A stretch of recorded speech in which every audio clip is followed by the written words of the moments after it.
All right. Good morning, good afternoon, good evening. Laptophound here for the Perfect Team World Series. That is right. Dishnet is on a well-deserved little break here until OOTP 27 comes out. Hard to believe, less than 2 weeks from now. Many of us will be playing Out of the Park Baseball 27. Less than 2 weeks. Can't believe how quickly the last little bit has gone. Welcome in, everyone. Special drops are on. There are, I think, up to 3 hours of special drops. We'll see how long I stay on, depending how long the World Series goes. And maybe along the way, we'll do a perfect draft bounty where we will try and do a perfect draft quick. Winner will get 20 packs. We may just do might not be a bounty, might just be a perfect draft quick. And the winner of the tournament, as long as they were in the chat, 20 standard packs as we close out the cycle. There are 3 more trophies, 3 more physical trophies to give out from the team at Out of the Park Developments. Today will be the third last one, and then next week, and then mid-March will be the last physical trophy that they have to give out. So you got a couple more weeks, not only just to get to perfect team, but to win perfect team. How you guys doing in chat? How's your Sunday going? Again, drop a hello. Makes me always feel like I'm not talking to myself because no one said a word yet. It's been very quiet here on this Sunday. A lot going on. It is minus about 5 degrees Celsius here in the Edmonton, Alberta region. So again, wherever you are watching from, Canada, US, Asia, Europe, Africa, Australia, or if you're with the Penguins down south, welcome on. There we go. Michael and Cub fan Steve, good to see you. I hope someone in their special drops today gets a perfect card. Really, really, please get a perfect card. Well, as you can see, we are currently in the semifinals of Perfect League. The Hammerheads, run by Tech 15, they had easy work in the semifinals. They took out Dark Chaos Gaming in 4 straight games. So quite the run there for the Hammerheads. They were a wild card team, winning 2-1 in the wild card over Fixed Fields. And then they swept the division winner, False Hustle, who is Eric Burns. And then they swept the Goldies. So those wild cards, right? Those wild cards, anything can happen. You can make your way to the final. In the wild card, Ottawa won the first game 2-0. Fixed Field would come back and tie the wild card at 1 with a 6-4 victory.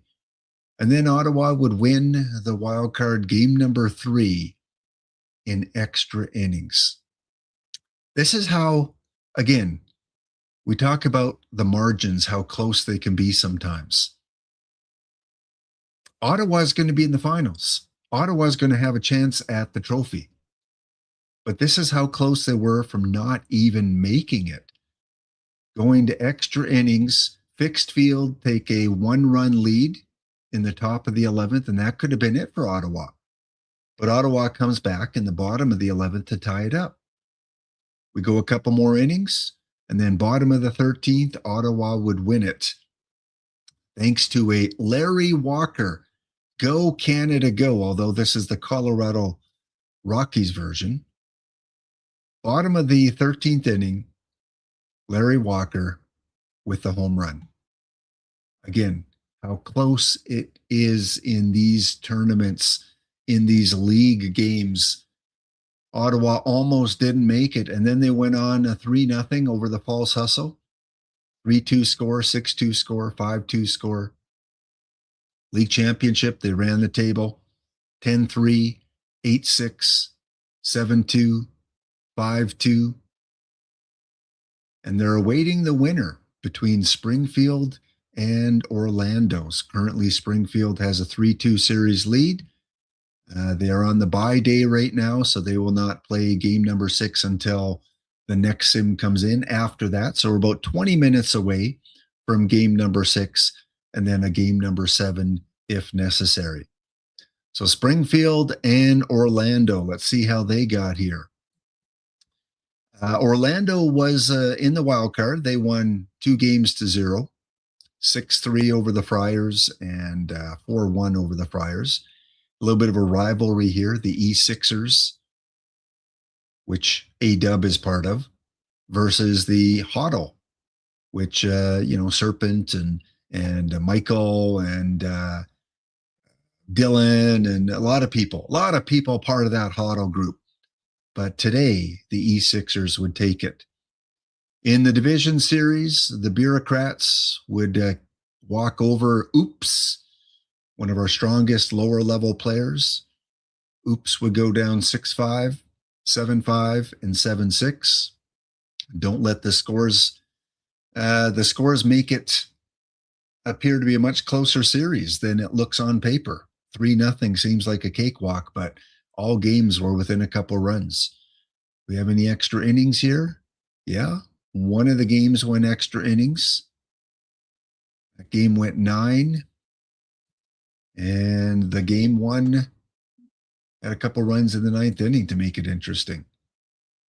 In the other division series, it was our other semifinalist, Orlando, a wild card team, taking out their second HODL team of the tournament. They took out the Boston Sloths by a 3-1 score. 8-3 in game 1, 5-3. Boston would make a series of it with a 6-5 victory in game number 3, scoring 1 in the top of the 9th. And then Orlando would close it off 5-3. And that's where we stand in the league championship series. Ottawa 4-0, 10-3, 8-6, 7-2, and 5-2. This was as bad as it looked on paper. Not, other than maybe 1-2 run game, not a lot of close scores there. So again, we're just awaiting the Springfield and Orlando game number 6 to come in. Well, how do I have access to the file? Because most people, if you're not in Perfect League, you don't get access to the top of the ladder. And if you're new to OOTP and you start playing Perfect Team, there is a league structure and you work your way all the way up from the entry pool through iron, a couple bronzes, a couple silvers, a couple golds, a couple diamonds, and ultimately to that top level, Perfect League. And there is a physical trophy awarded to the champion every week in Perfect League. So it's quite the grind. Not easy to do, very difficult to do. Sometimes you can skip a level. If you get 110 wins, you automatically go up a level regardless of how you do in the playoffs. And every 10 wins after that in the regular season, you move up a level. So you can be promoted a couple levels. I think 3 levels is max that you can be promoted. So if you win 120 games and you get the in-game promotion, I think you can go up 3 levels up to, I think, low diamond or high gold. So you can't go from high gold right up to Perfect League. Once you get to high gold, the super promotions, I believe, stop. And again, every week teams get demoted. Usually it's 12 teams from every division that goes down or every tier and 6 teams that go up. That seems to be the pattern, at least late in the season, other than Iron. No one drops from Iron. Iron's the lowest you can go. And this week, 4 teams will move up to bronze. So that is how the league is structured. And I have access to the file because my team, magically, they were the Cinderella of this week. And I'm sure there's some managers that were in Perfect League going, who is this team? Laps Community Speedrun Team. That's not a team that you would think would be in Perfect League. But yet, here we are. And I've gone over this on my stream before, but I dare anyone to come up with a screenshot showing me they've made it to Perfect League in less amount of time. Maybe it's been done because I didn't get there in 5 weeks. I got there in 9 after entry pool. 9 weeks to get to Perfect League. I like my winning record here, over a 580 win percentage, making the playoffs several of those weeks. Only 1 losing season. And again, I am as surprised as anyone else that this team was able to make it to the highest league. And the run, unfortunately, did stop. I was not able to make it to the playoffs. But man, oh man, oh man, we'll let the download come in.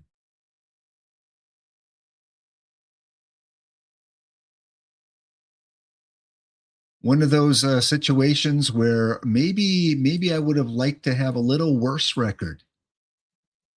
I finished at 85 and 77,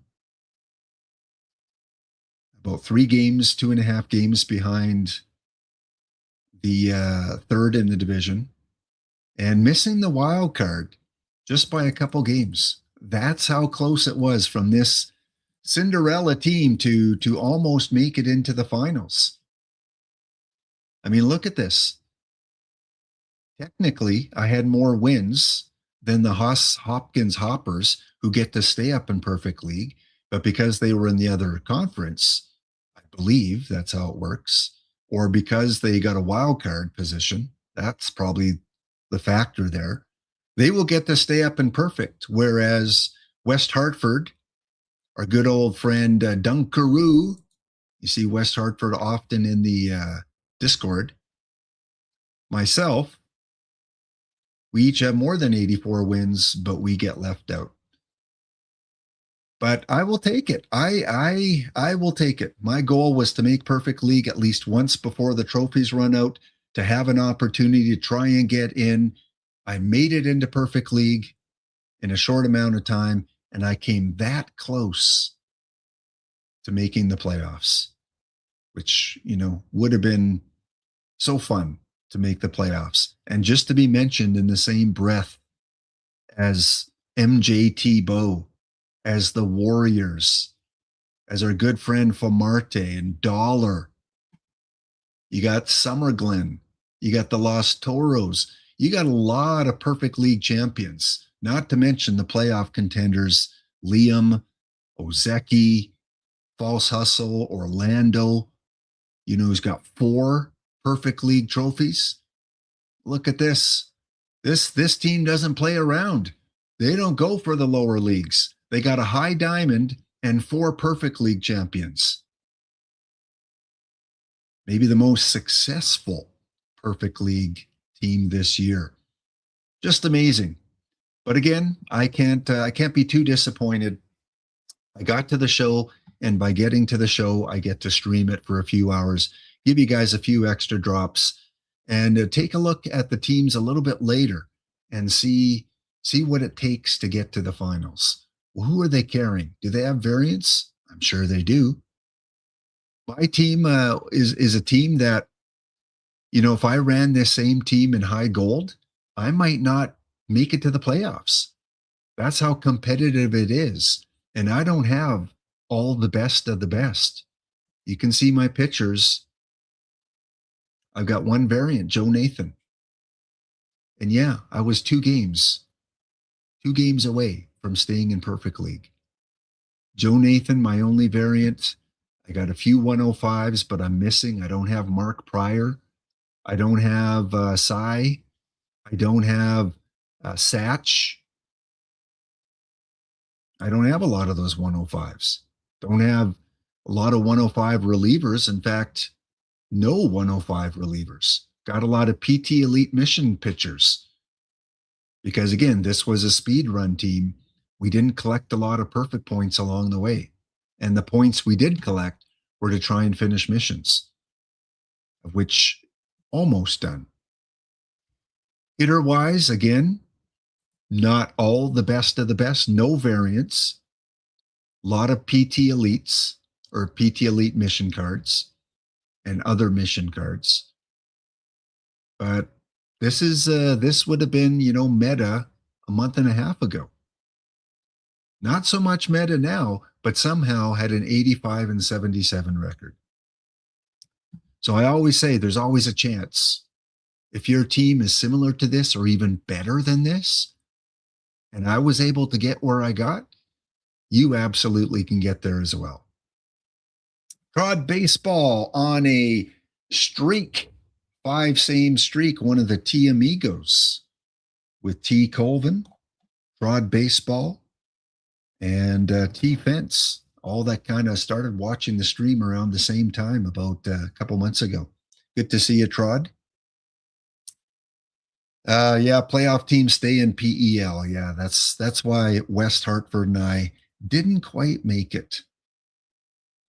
And again, it's tough in Perfect League. If you don't make the playoffs, you're relegated. None of this in between, like all the other leagues. Typically if there's 8 teams demoted, 1, 2, 3, 4, 5, 6, 7, 8, I would have easily made it. It'd be nice. It'd be nice if maybe four more teams, that just missed out on the playoffs got to stay.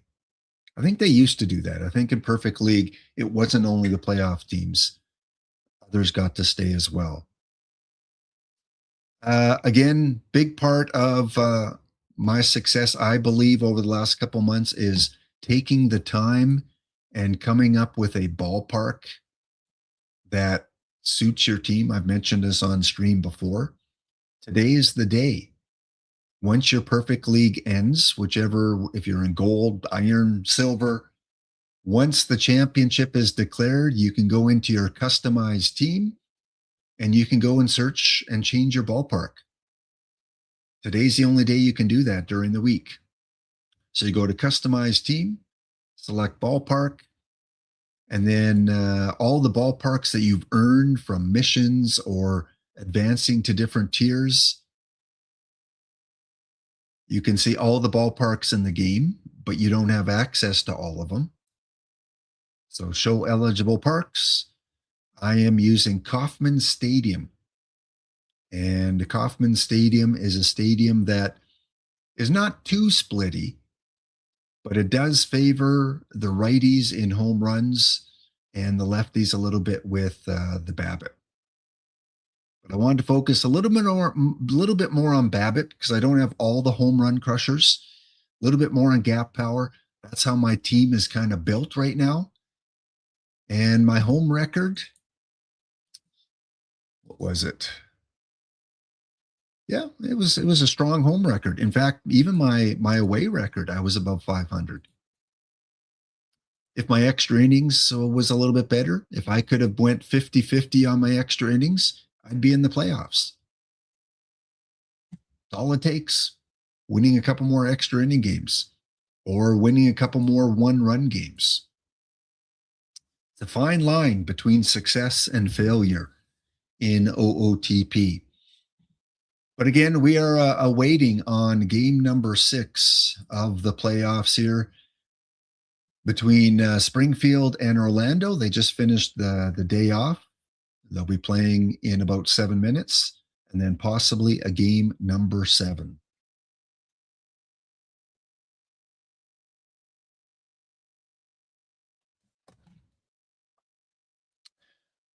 Don't think we have enough for a bounty. I was hoping we'd have a big crew today with the special drops and we could have done a bounty, but we'll do a check. I got 20 packs I can give away. 20 packs. If you want to do a perfect draft, put a 1 in the chat. And if we can get, 14 people, then I'll start one up. I'll try again a little bit later because I do plan on being on for a couple more hours at least. So 1 in the chat if you can do a perfect draft. And it might not be a bounty. It just might be a regular kind of draft. Joe Nathan, 2 off of the save lead in Perfect League. So again, really cool. I know a lot of you in chat. Let me know. If you're in chat, have you made it up to Perfect League at all this year? Floyd, have you made it? Trod, have you made it? Cub fan Steve?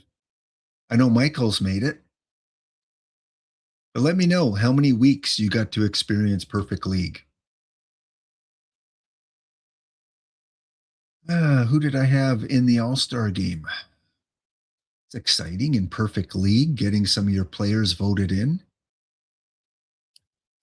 Albert Pujols, second most votes for me for first base. Biz Mackey, second most votes.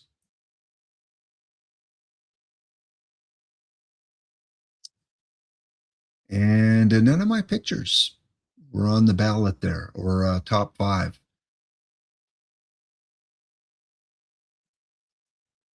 And everyone, I think, gets at least one person selected. Where am I here? Should be on this one. LCSR. Bismacki gets in.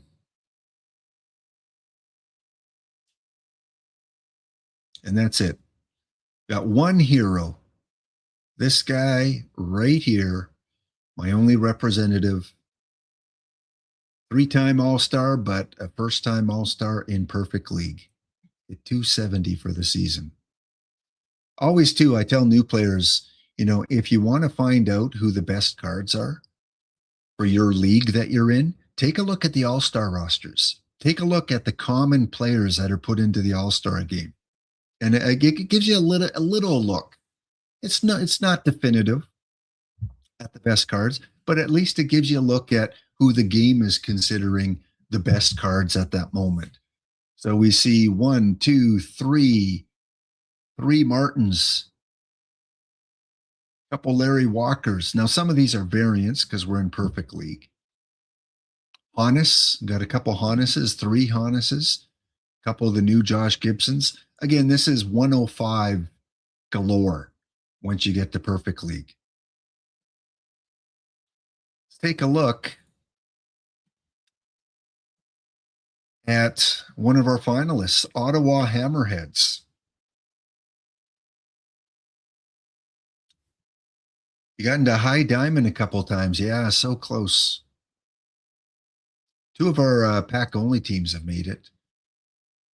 Smiley Face Jane, and this week, actually, kind of funny that I made it along with a pack-only squad.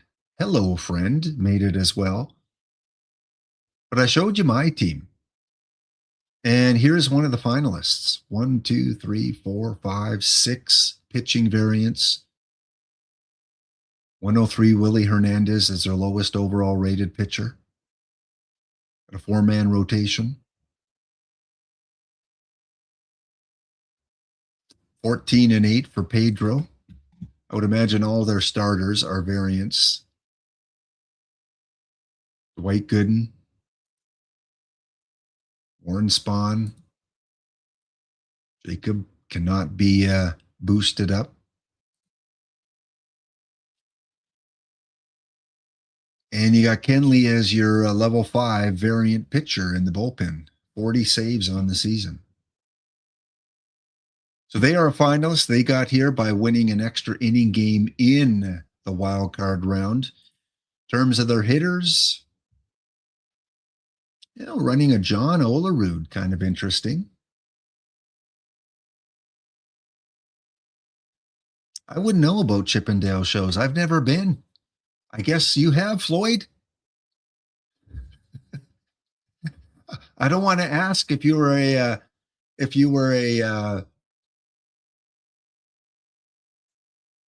patron or whether you are a performer.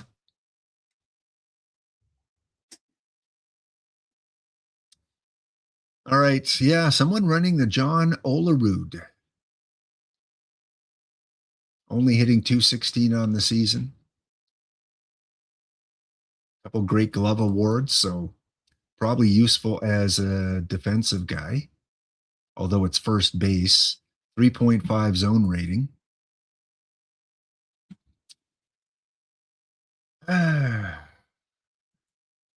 Oh, believe me, I don't have those kind of dreams. Ben Zobrist variant, Carl Raleigh, Mickey, Biz, Larry, and then all the studs here. At some point, I believe OOTP hinted earlier in the year that once the new game comes out, if you continue to play OOTP 26, a lot of the card shop, clubhouse shop, I guess, variants that are already in the clubhouse, but there's a group of them that they did not make variantable, probably the 104s. And I think after Oscar Charleston I think he was the last one. But once the new game comes out, I think there's a plan to put variants of all the other perfects in the shop as well, which again shouldn't be hard to get because usually not a lot of people, maybe 30%, and that might be reaching, continue to play the old version of the game. And that means they cut down the tournaments from 64 to 32, sometimes down to 16. So it shouldn't be hard. If you keep playing the game, shouldn't be difficult to get enough stars to eventually get some of the Clubhouse Shop variant perfects if and when they put them in the game. Are we going to a game number 7? We are. Thanks to back-to-back victories by Orlando in the semifinals. Orlando 6-5 winners in game number 5. And then they hold off with an 8-0 big victory over Dry Rib. We got E6 versus E6. I guess that makes it E36. E6 squared.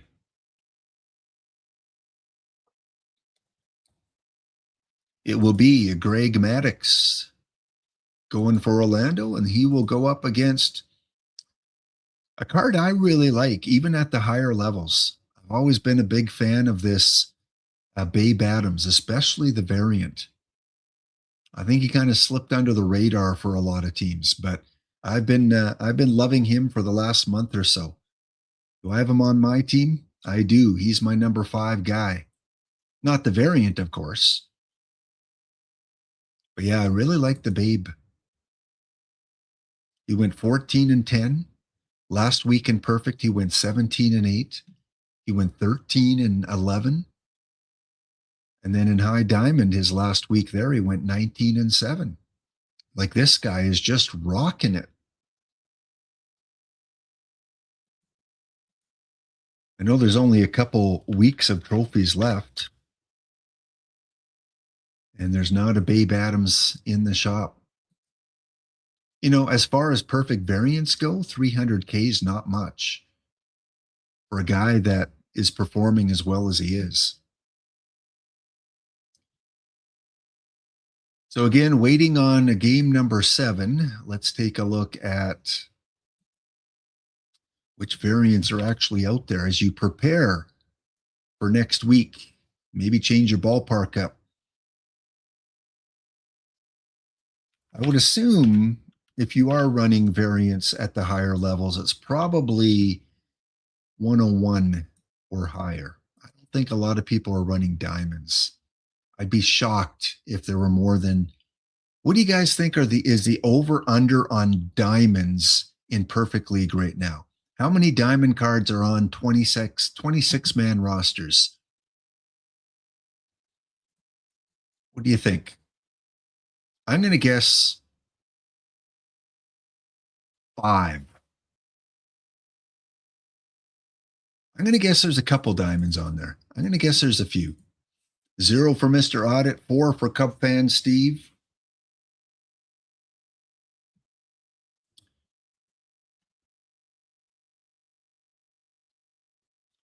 So a lot of variants for perfects. Got maybe 25 currently on the shop. Couple just ended. 110K for the George Brett.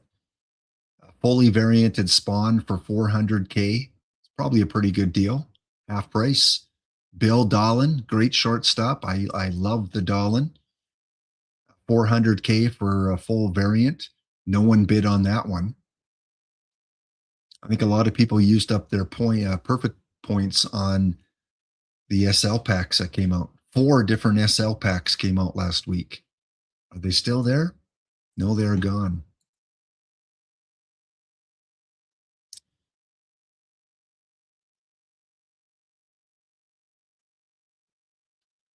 Got a few low-priced ones. Ichiro, CC. Who's this? Bancroft? No, Porter. Brian Harvey. But in terms of big guys, Mookie. We got a Mookie on the shop. 10 bids, 555K. Yeah, it's pretty nice. I mean, it's only a third of what his value is in the last 10 sales. 6 hours to go on that one. Pedro, I can't even see the first digit. What is that? Is that a 6? Is there seriously a 6 million? Either a 6 or a 5. Wow. I wish I could adjust the columns here. I think that's a 5. I can't bid on it, but is there a way I could see this even closer? Chat, how do I see the bid? Submit bid. 1. Does it show me the card? No.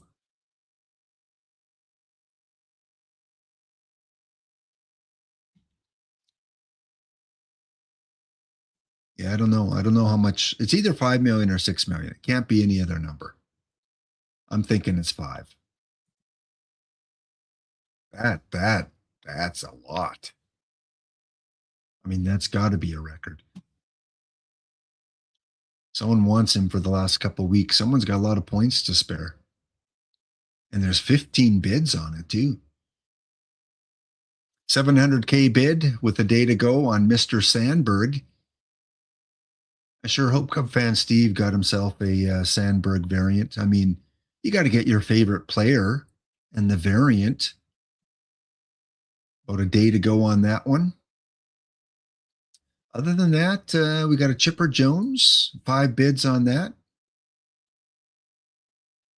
Yeah, I think it is a 5 too. If I was a betting man, I'd say it's a 5. Although, I don't know if we could see just a little bit more, but it's just cut off where it could still be a 6. Bid is 5 million. Okay, thank you, Cub fan Steve. How were you able to see that? Maybe if I expand my window, that probably would do it. All right, well, let's find out who is closest. How many diamonds?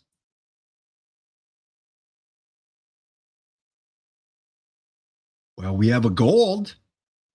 I didn't ask for gold. Wow, the Sloths are running Javier Lopez, and the Sloths were a playoff team. They're running 50 over. What? That can't be right.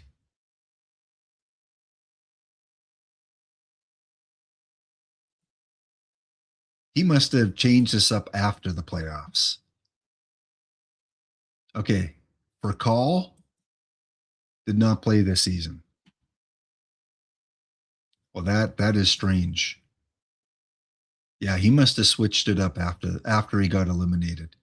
I can't see him using those cards. But we'll say 1 diamond. Oh, chemistry. Yeah, good idea. Yeah, that makes sense.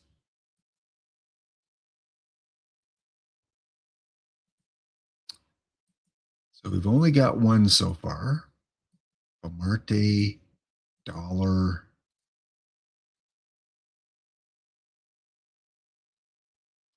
Oh, I guess this team has won the most championships. Where was that?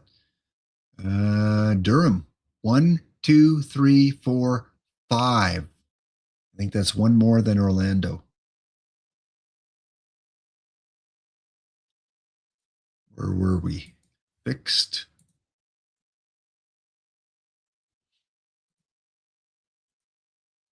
Only 1 diamond so far. Don't think we're going to hit my 5.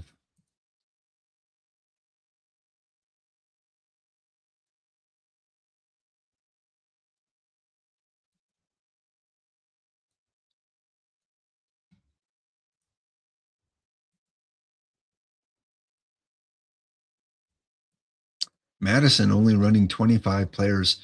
I looked earlier in the season, he only had 25 as well. So he might be ghosting his team now. Because you would think during the week you would have checked in once just to see. Definitely cost him a few wins there.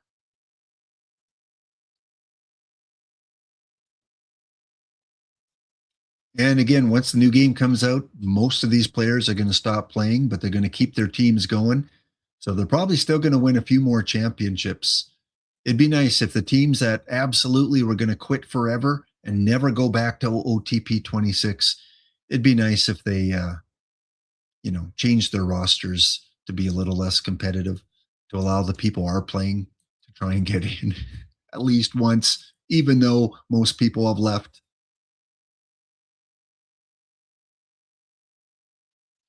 I'll still pop in once in a while. Won't play it hardcore, but I'll still pop in. Yep, looks like only one. One diamond.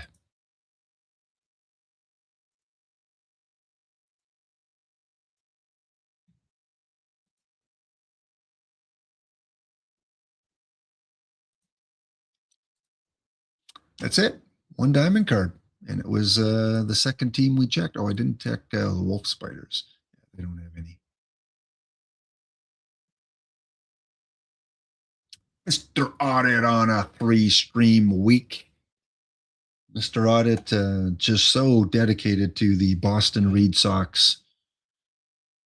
Always a fun thing, too, is when your favorite player, one of your favorite players, new game comes out. When is that player going to be released?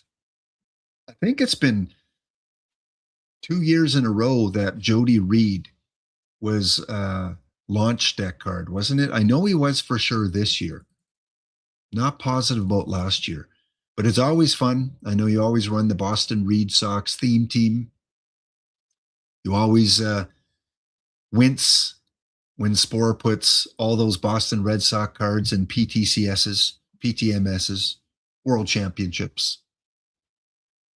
But when you're one of the best teams in history, you're going to have some of the best players in history. And they're going to be in some of the big tournaments in the game. Although it seems Mr. Boggs, like it always, at least the last 2 or 3 years, Boggs seems to frequently get a tournament edition meta card. All right, we got 3 more minutes to wait on game number 7. Who will have the chance at the trophy, Springfield or Orlando? My best hitter this year was Sebastian Walcott. That's a really good profile there for Perfect League. 500 at bats, 156 hits, 15 home runs, 73 RBIs, 312 average, and a 4.1 WAR. That's pretty good for a 104 mission card. Speaking of being on a mission.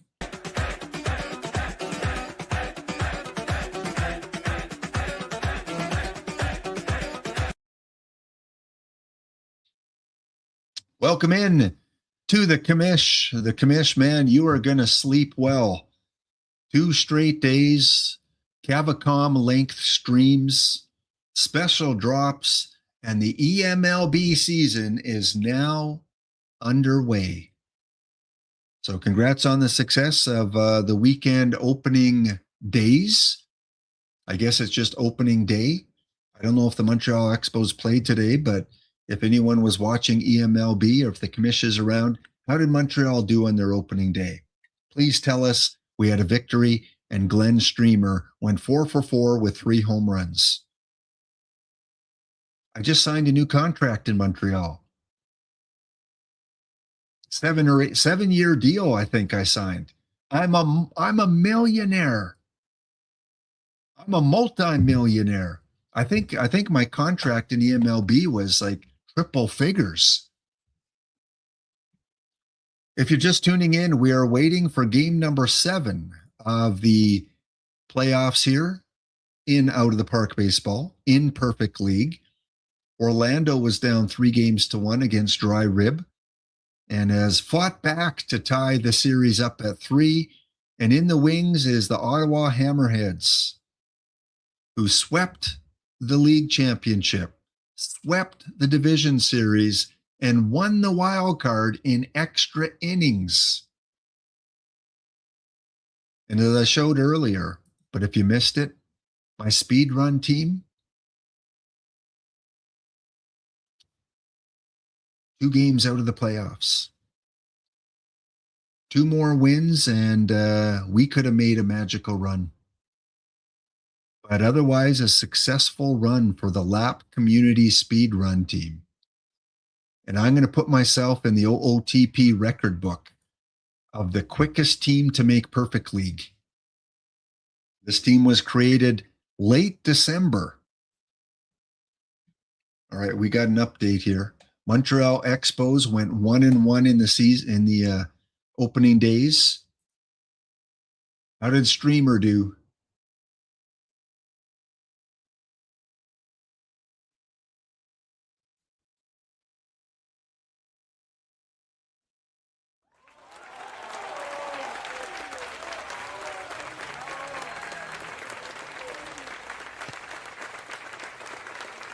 I would say that was a successful season.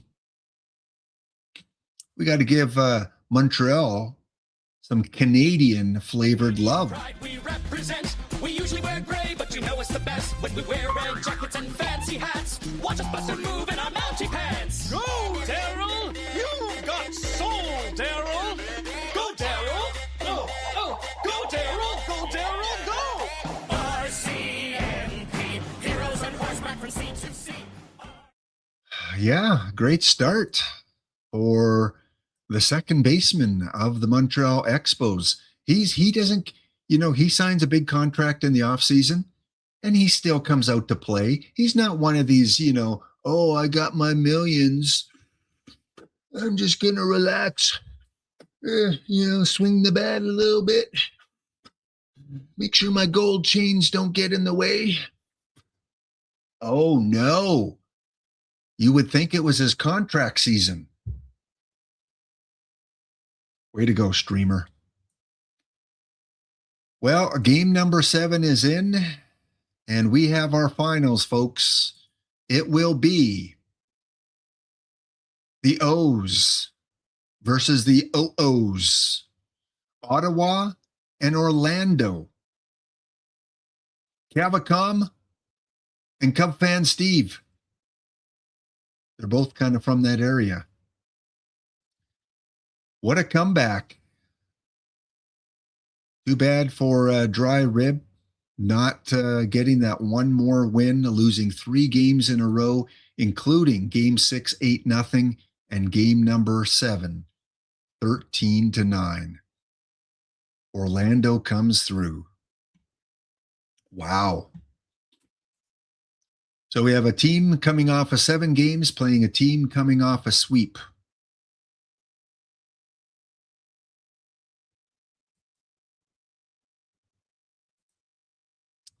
Orlando and Ottawa. Now in the game, you can take a look in the universe and click on the Perfect League tab. And it keeps a database, a record of all the Perfect League champions since the game came out. And as you can see, Orlando, I guess, in their flex, as they flex a little bit, they can tie for the most championships in OOTP 26. Mac Jacks and Mad Matt, two great players, 2 players that are highly competitive. And not only in Perfect League, but in tournaments, in PT Live, they're just everywhere. So the Orcas do have a chance to tie the most championships here. In terms of the other finalists, Ottawa,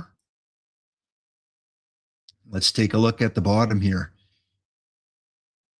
Has Ottawa won a championship? I know I could look at their page for the little badge, but it's always cool going through it this way. I don't think they have.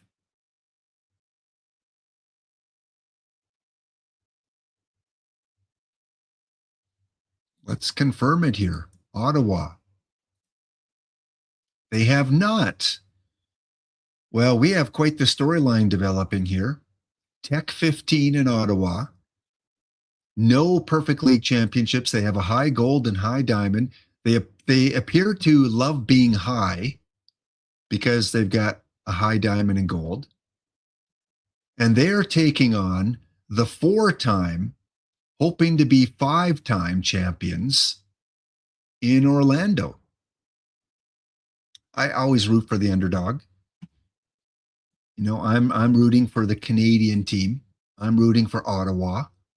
I know I'm supposed to be impartial showing the finals, but no, I'm going for Ottawa, the underdog, to get their first trophy of the season. Joe Quill's in the house. 50 streams. Joe, thank you so much. I think that's the most I've ever seen someone post on my stream. 50 straight. Cheers to Joe from Philadelphia. Nothing but a hound dog, crying all the time. You ain't nothing but a hound dog, crying all the time. That goes out to Castanar too, not far behind on a 40 stream streak. Yeah, you know, this is the first year they had the purple modifiers. And we always thought, you know, just wait until the end of the year. It's going to be purple everywhere.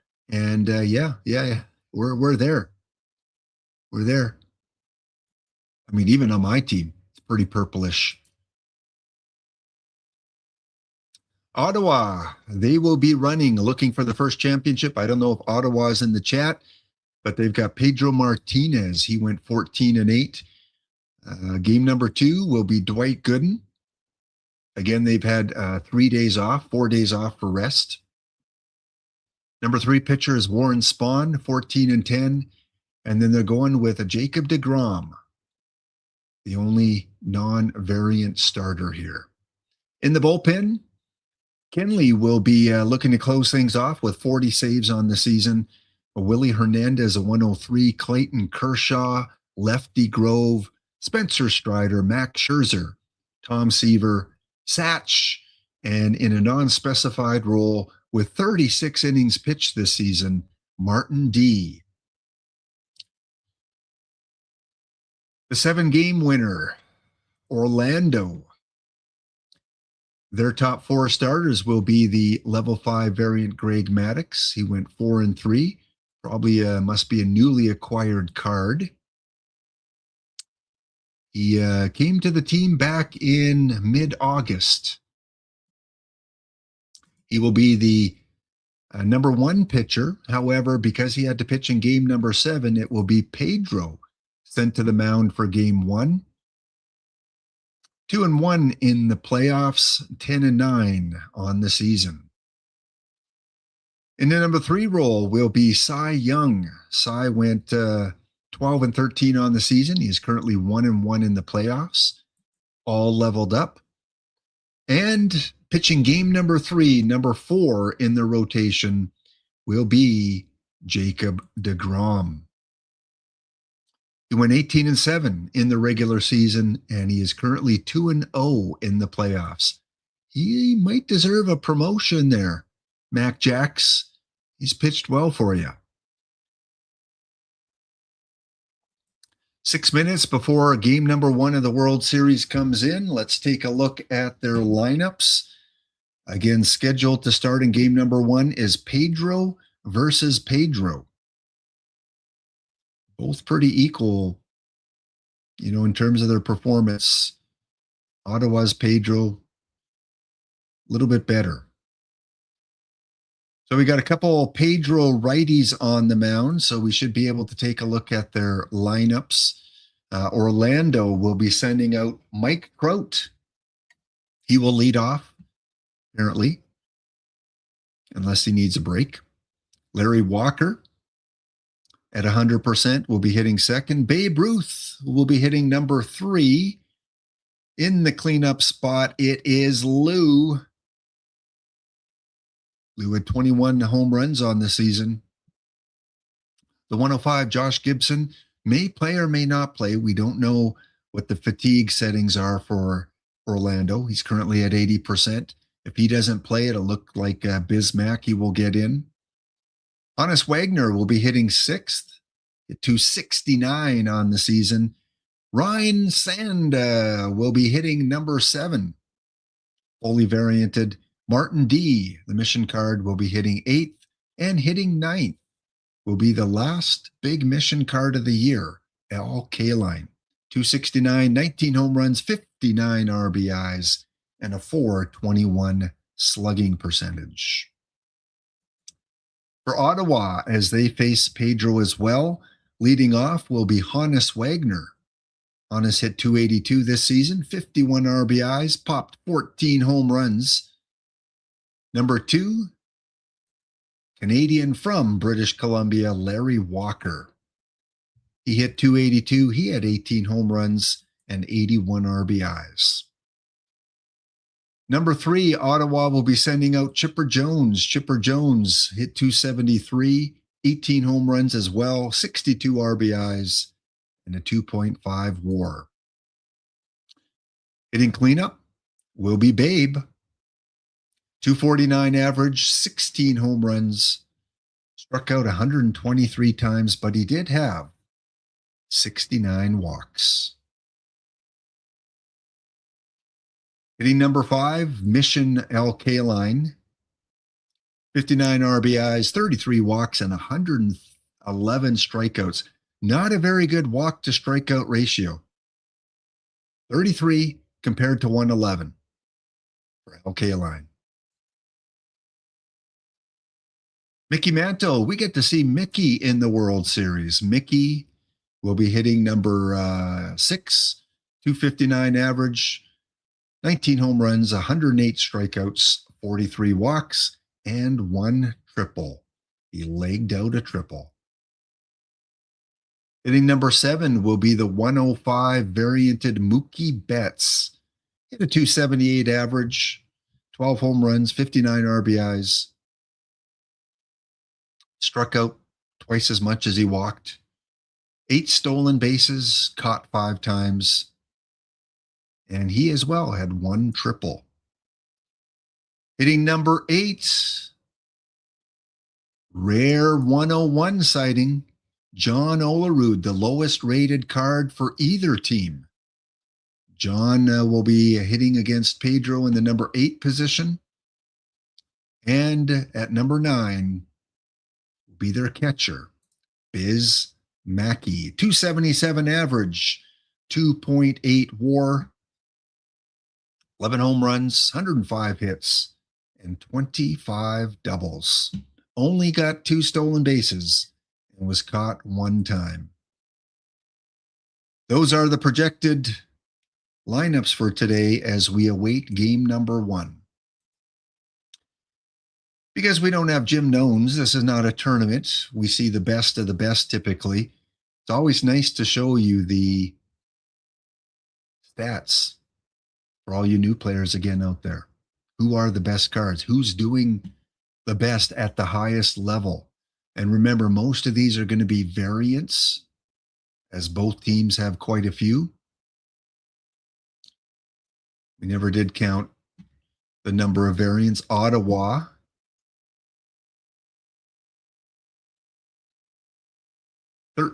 half of their roster is level 5s. And for Orlando,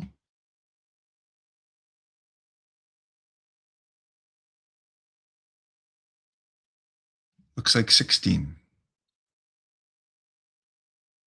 But of course, the non-variants in most cases are the 105 Clubhouse Shop cards.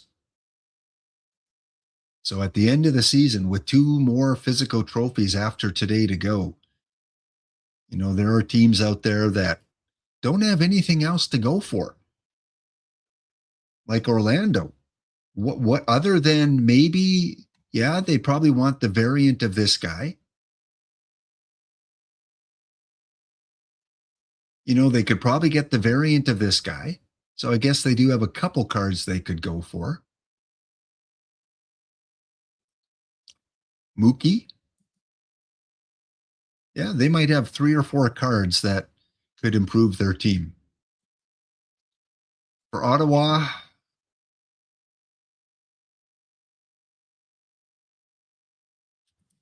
I guess they can't get the variant of him. or Spencer or Satch.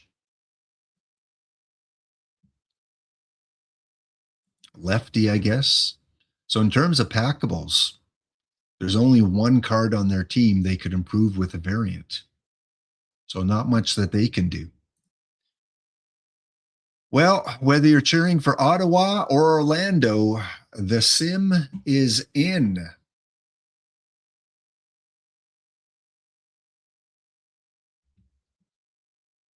And can someone in the chat just confirm that the drops are working? Usually you guys would say, where are the drops, Lap? You said special drops. Well, they should be on. You're getting them, Kastner? Thank you so much. Kastner, can you give a quick shout out to FK and Kamish for the raid there for me, please?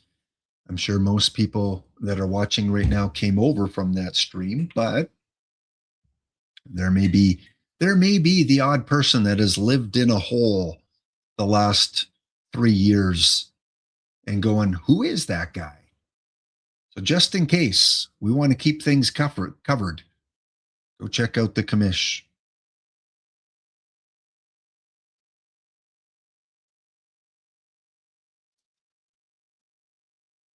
All right, let's hide the scores. Don't think. I just better take it off screen just in case there's a spoiler here. Oh, and there might be a day off. Yeah, there was a day off after Game 7. So we will not have the first game for another 15 minutes. I'm new at this. Yeesh. Put a 1 in the chat if you are willing to do a perfect draft, a quick perfect draft, a 16-team draft. Now would be a good time to do one while we're waiting for game number 1. Put a 1 in the chat. I'll decide if we do one when we come back after our break.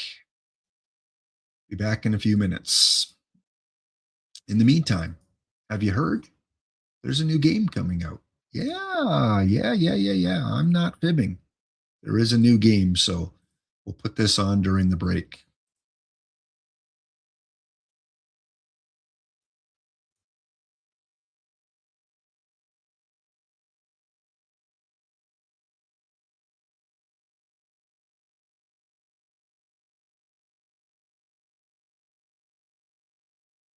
In baseball, there are two constants: the greatness of the game and of the players.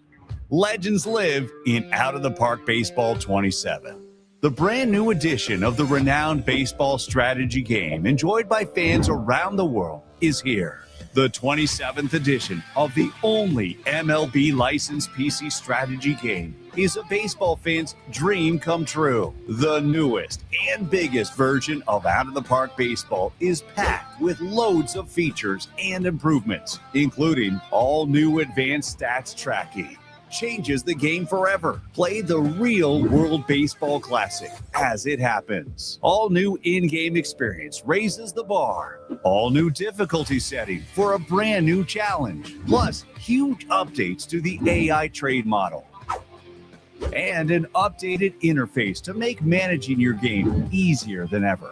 And compete among thousands of fans online in the popular Perfect Team mode. Over a dozen new licensed legends, all new competitions and rewards. The superstars of today, the legends of yesterday, all in one place. Out of the Park Baseball 27 is here. The Infinite Baseball Sandbox. Available March 13th, 2026.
right.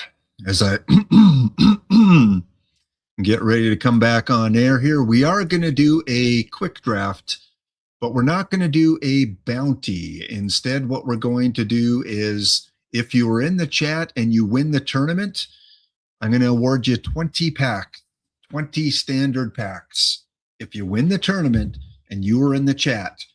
Now, usually we do a weird and wacky draft, and we are going to do a little bit of a weird and wacky draft, just kind of as confirmation that you were here in the chat, even though you might be working or, might be able to type anything in the chat. I will get confirmation based on what your team looks like here. So we're going to go into the, which one do we want to do? One at 0. We're going to go into the, come on, game, please cooperate. Give me 1 second here.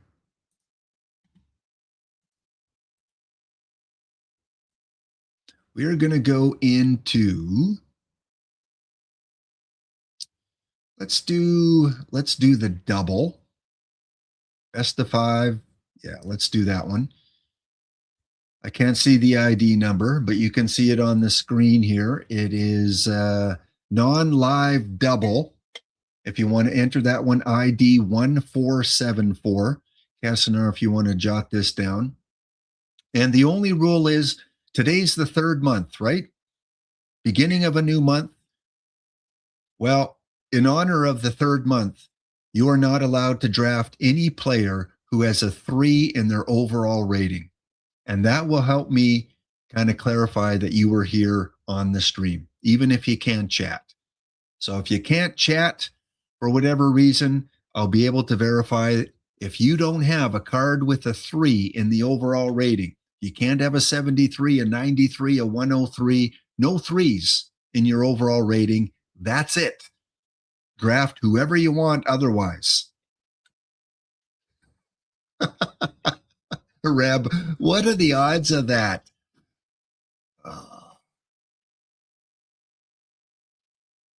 Is it at least 12 cards you have to pick from?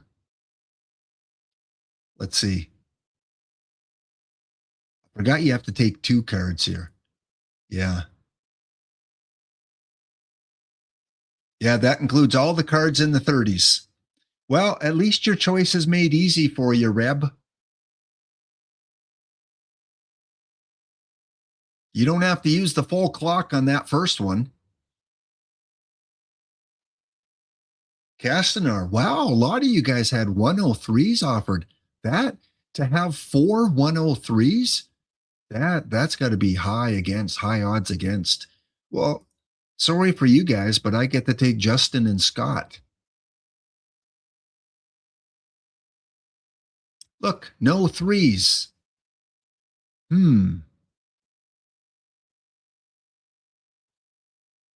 Let's go with Frank and Paul.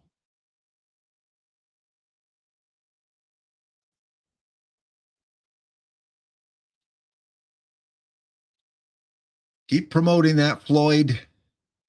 No 3s here except for Brett Boone. So let's go with Larry and Kevin. Remember, it's just their overall rating. Doesn't matter about their individual hitting and batting ratings. Let's go with Doc Ellis.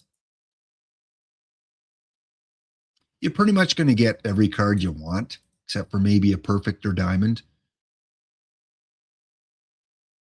Do I want a catcher? Yeah, I want a catcher.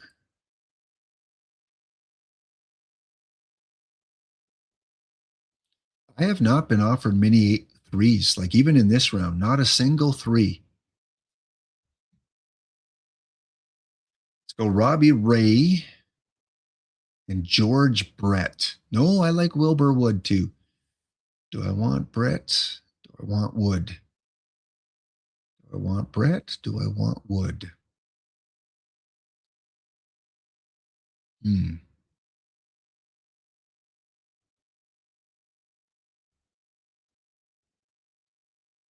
So again, this is not a bounty. This is not if you knock me out. This is if you win the tournament. You've got to win the whole thing.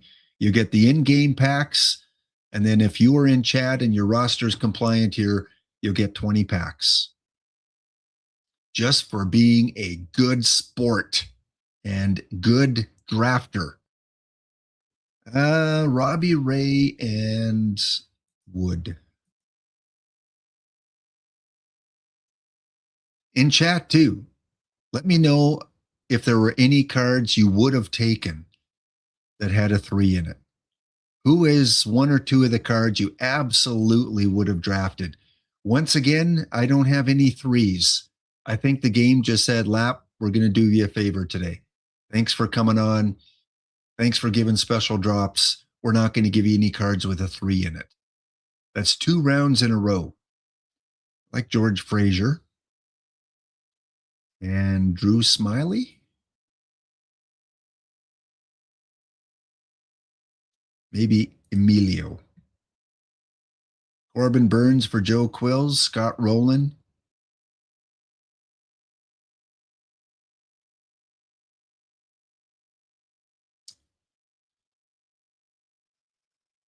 Oh, we have 1 3 this time. Sorry, Vernon Wells.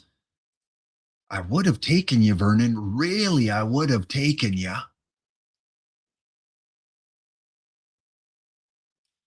I like Candy.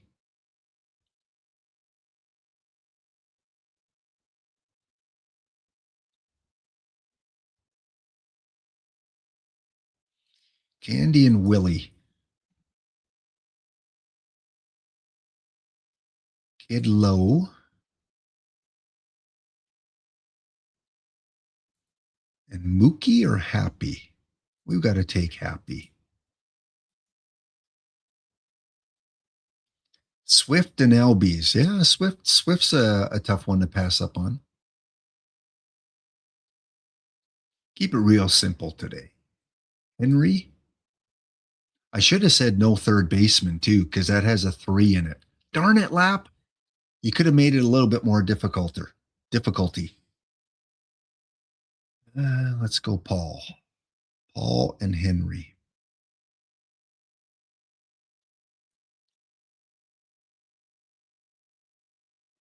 Almost all year round had no 3s in it. Yeah, this was real easy. I should have said no natural third baseman. Would have made it a little bit tougher. Any 3s here? 1, just 1. Brothers. And we got to take Don McMahon. I need another catcher. Kenji.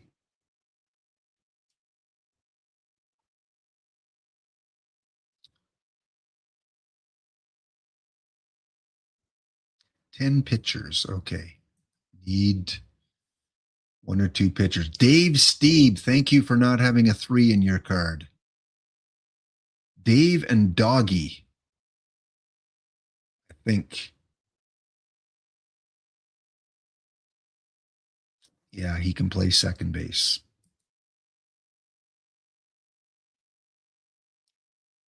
And a pitcher and maybe an outfielder. Pete Vukovich. Sometimes you get really stud iron pitchers. This is where I need to pay Michael to help me out here. Mark Mulder, maybe. He's a 52. And probably Jim, because he can play everywhere.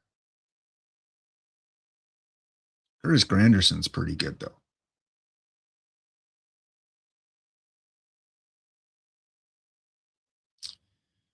Do I have a lot of people that can play second base? No. Storval can.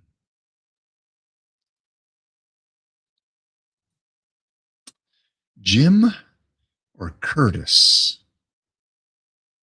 Jim? Curtis? Mulder?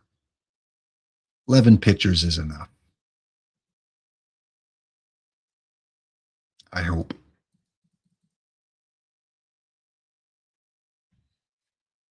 I have three third basemen as well. Although, I would have picked someone else. Knowing that, let's keep you guys all on middle relief.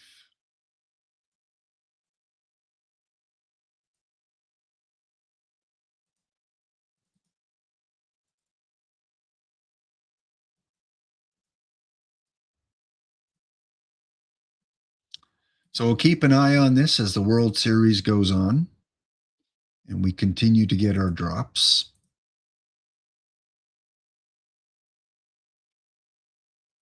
Always out of habit, I recommend you just throw in your opener lineups. Just takes you a few seconds to do in case someone tries to throw an opener at you.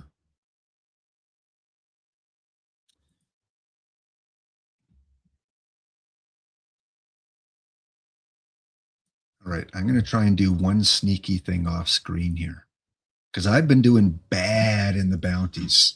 So I'm going to try something.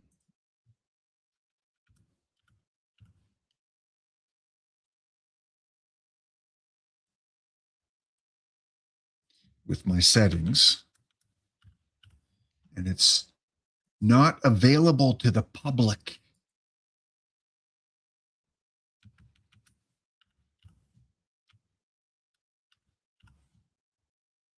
D King in the house.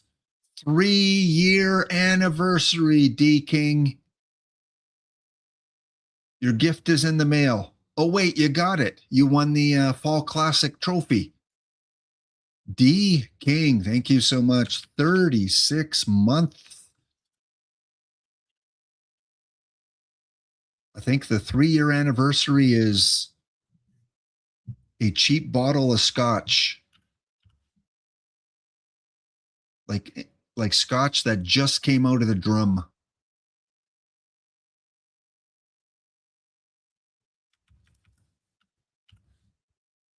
Or no name beer. No name beer would be the 1-year anniversary.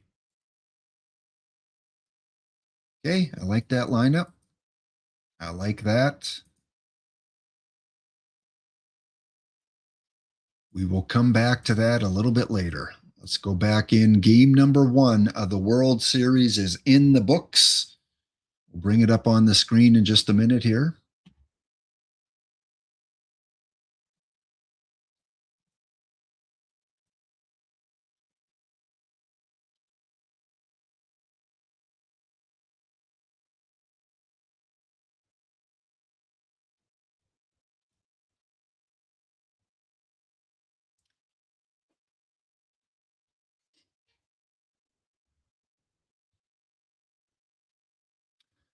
Gentlemen and ladies, welcome to the Out of the Park Baseball World Series. Today we have 2 teams that have gone through the gauntlet of the wild card, the division series, the championship series, and they meet up here for the first time in the World Series.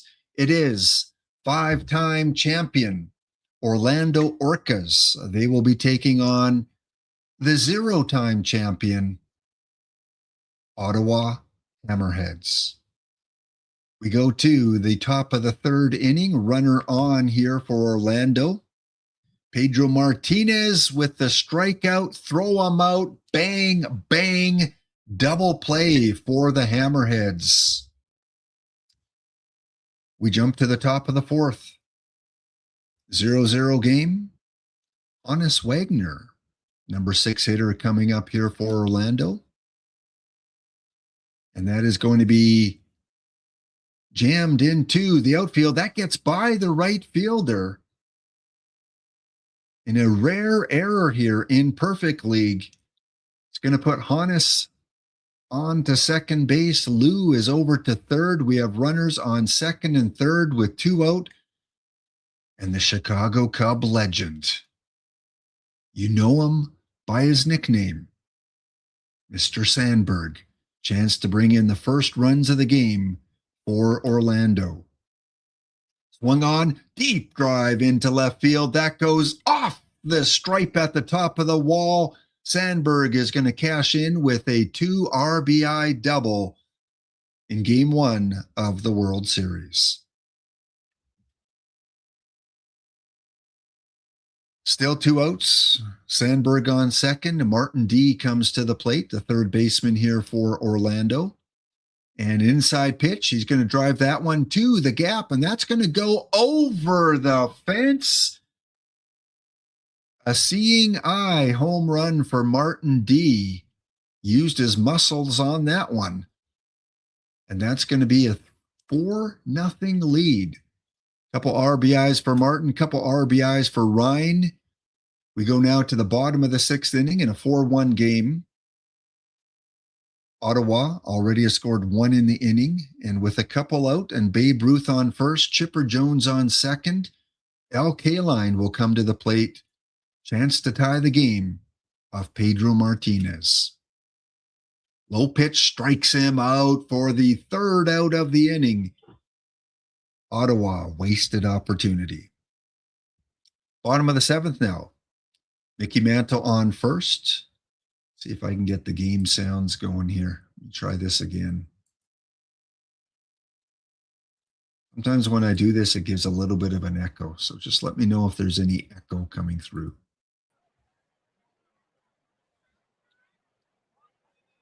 Mookie at the plate, Mickey on first, no one out. Bottom of the 7th, Pedro still in the game. Inside pitch for ball number 4.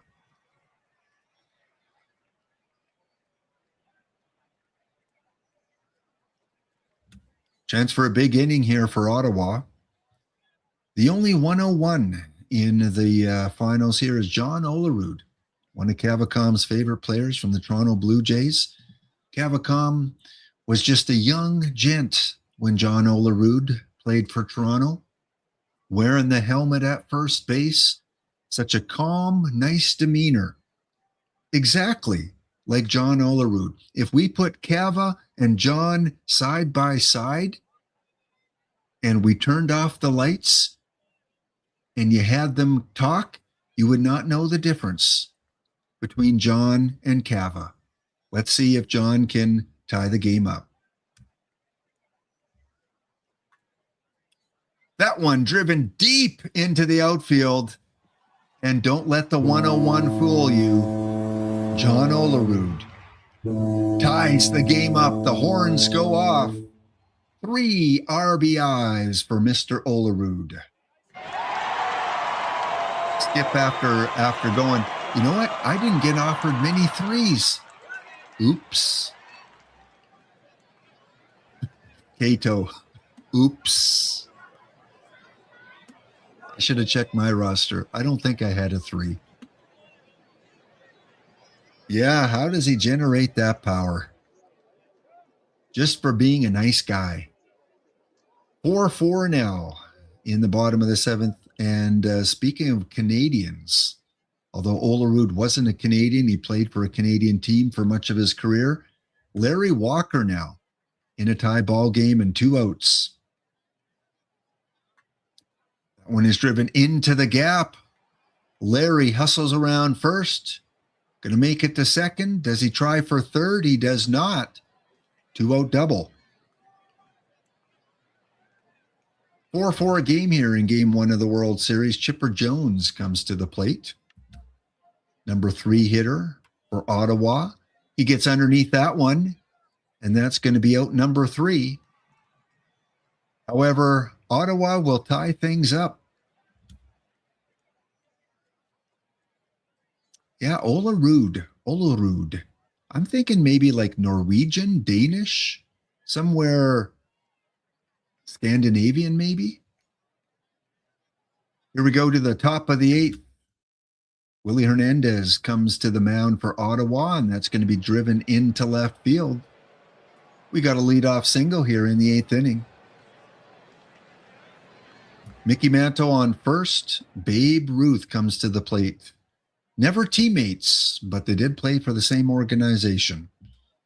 Few years apart, and that is going to be low. Babe Ruth slowly makes his way to first base. Come on, Babe. Come on, Babe. Come on. Okay, finally. A little too many hot dogs in the 7th inning stretch, Babe. 2 on, no one out for Albert Pujols. Outside pitch. And a diving play in short center field by Al Kaline. Let's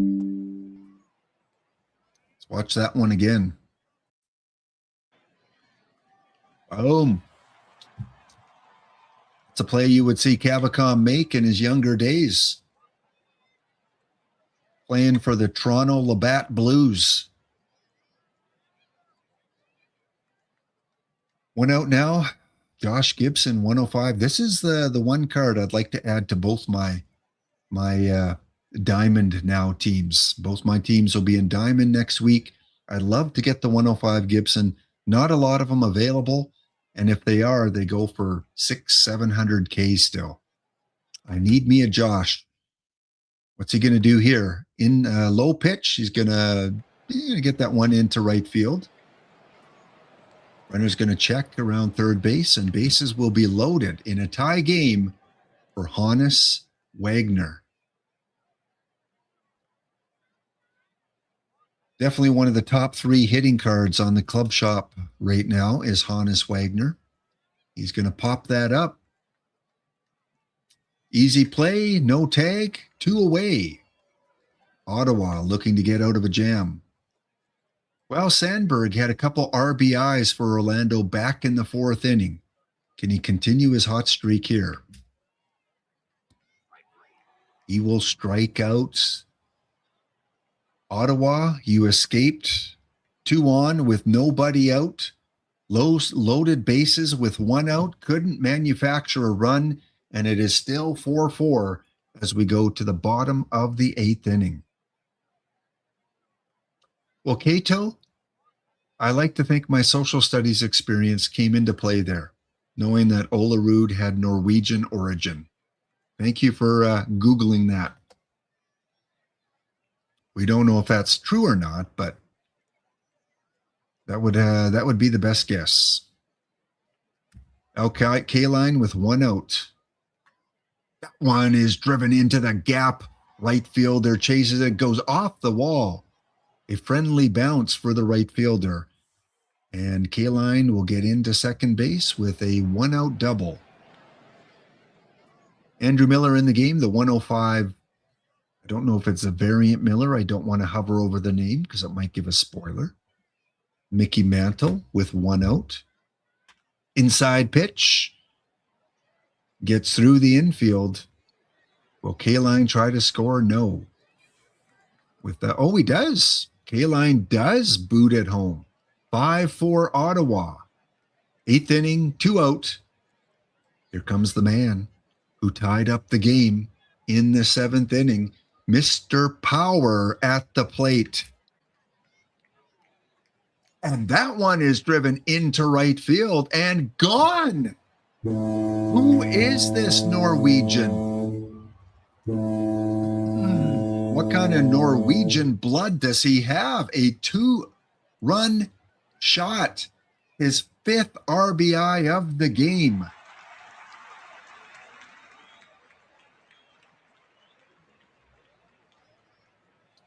John Olerud. I was wondering at least earlier, why does Ottawa have a 101 card as part of the lineup? Maybe chemistry? Although I don't see a lot of, chemistry matchups with him. He didn't play with Biz or Mickey or Ruth. Or maybe around the same time as Chipper and Walker. But that's the guy to look for. Level 5 variant Olerud. Yeah. The devs are Norwegian.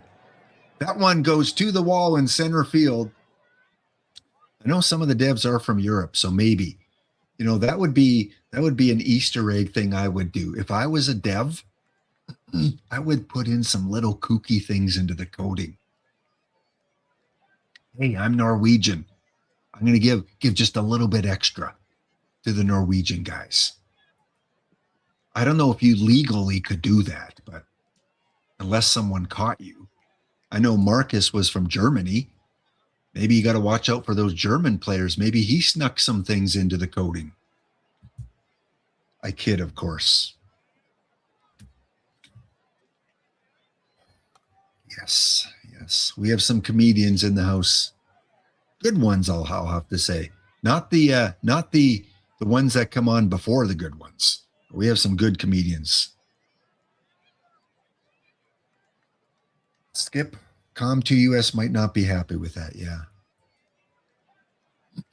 Like they check the coding. Do you think they actually go in and look at all the code? They see 1s and 2s and 3s and commands. Well, we go to the top of the ninth.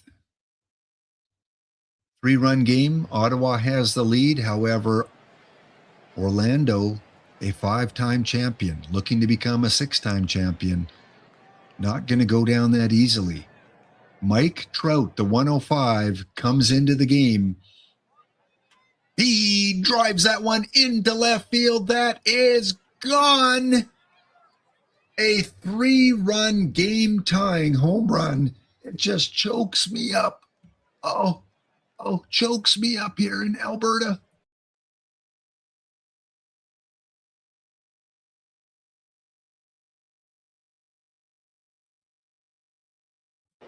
Give that kid some orange slices. He deserves it after this shot here.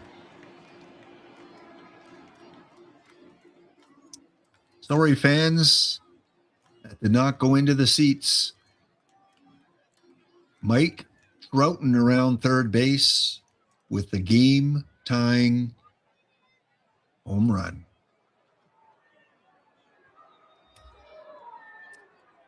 Still in the top of the ninth, Kenley Jansen comes on to try and stop the bleeding here. 1 away. 2 outs now for Albert Pujols. He drives that ball into left field. That is going to fall in front of the left fielder. Pujols at first for Josh Gibson.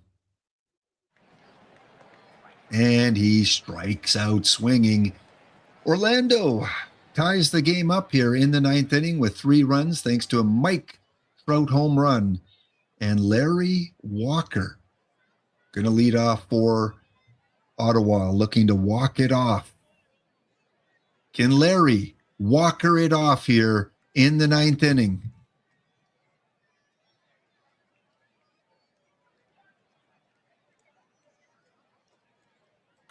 He drives that one into right field. That is going, auction, and game over. Larry Walker, in front of his hometown fans in Ottawa, strokes a solo home run, and that will be the ball game. Ottawa wins it by an 8-7, bottom of the ninth inning home run. We had a lot of home runs in that game. John Olerud, 5 RBIs. Larry Walker, a home run.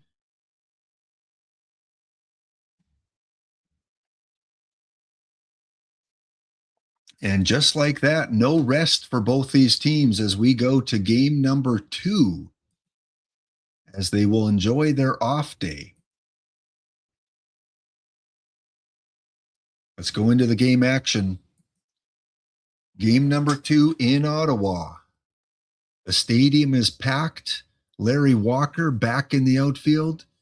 We're in the bottom of the second inning. Ottawa has runners on first and third. Mookie Betts looking to contribute to the first run of the game.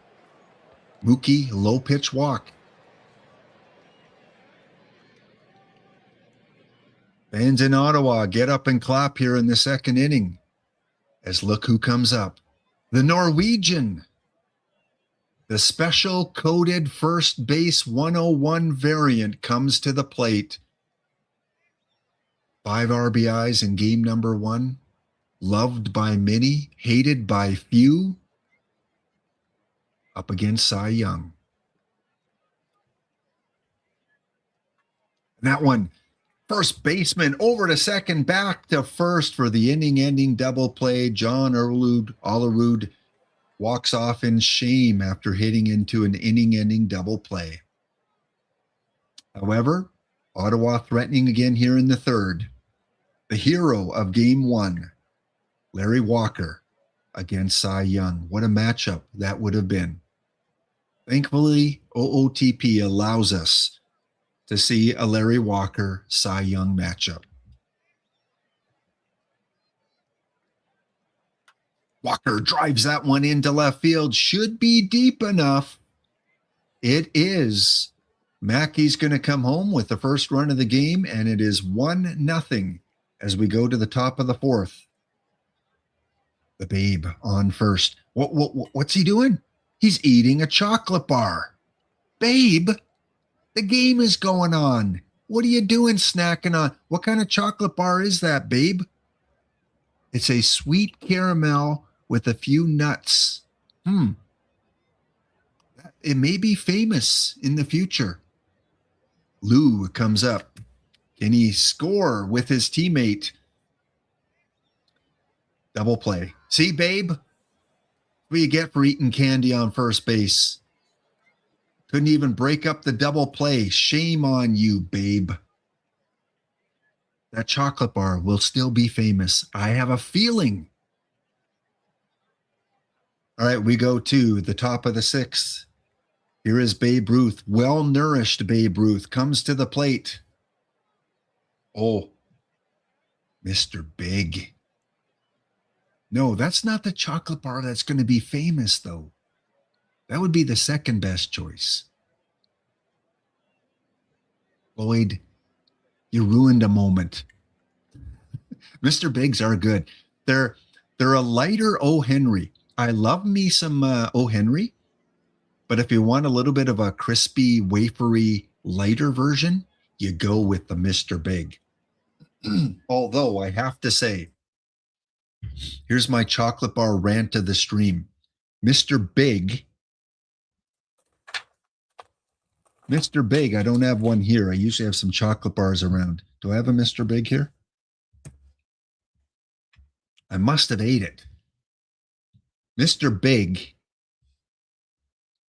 used to be the longest chocolate bar in the candy shop. Today, it's like half the size. They should rename it to former Mr. Big because it's shrunk. All the chocolate bars have shrunk. Used to be an O. Henry. Used to be the, what's that one that's like a jelly covered? People hate it, but I don't mind it. It's like a jelly chocolate covered bar. Comes in little wedges that you break off. I might have just given you guys some of you Canadians some nightmares. I don't think it was an American bar. They've shrunk as well. All right, Babe. Here is your moment in the sun with 2 outs, top of the 6th inning. Charleston Chew. Oh, Babe! Give that guy another chocolate bar. He hits a solo shot into the right field bleachers, ties up the game at 1, 338 feet as the fans throw down chocolate bars onto the field. This is a public service announcement meant. Please do not litter the field with chocolate. It is 1-1. Orlando just doesn't give up. Ottawa, can they repeat what they did in game 1? After giving up the lead, they were able to win in the 9th inning. They got a runner on first base. And what a play by Lou to double off the runner. Going from 1 on and none out to inning over. Watch this. Watch how bad that base runner did. What was he doing? You don't slide. He fell.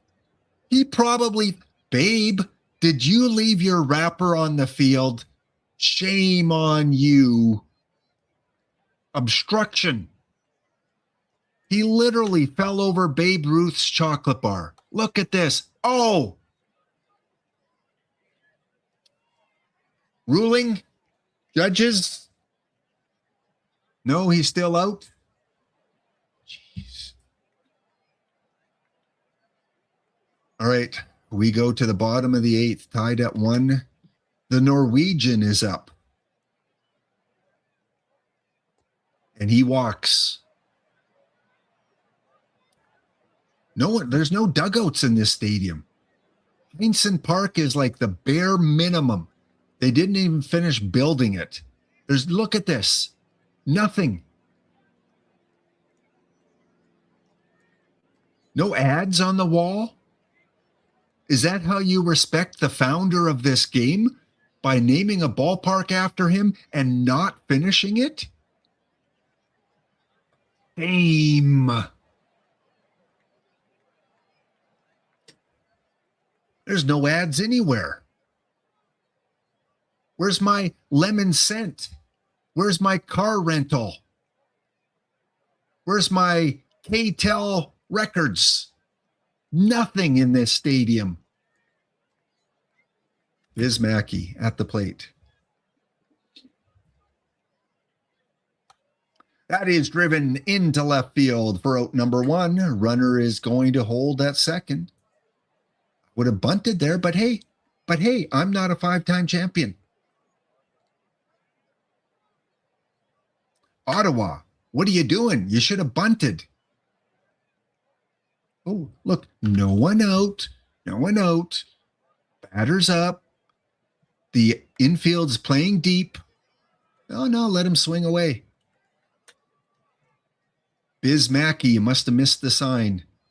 There's no advertisements to distract you, Biz. Just a blue wall. All right, Hannes Wagner, 1 out. He grounds out to second, moves the runner to third. In a 1-1 game, can Larry Walker, of all the players to come up, it's the home run hero of game 1. Larry freaking BC-born Walker. There's a scotch named after him. Have you ever tried the 8-year-old Larry Walker? No.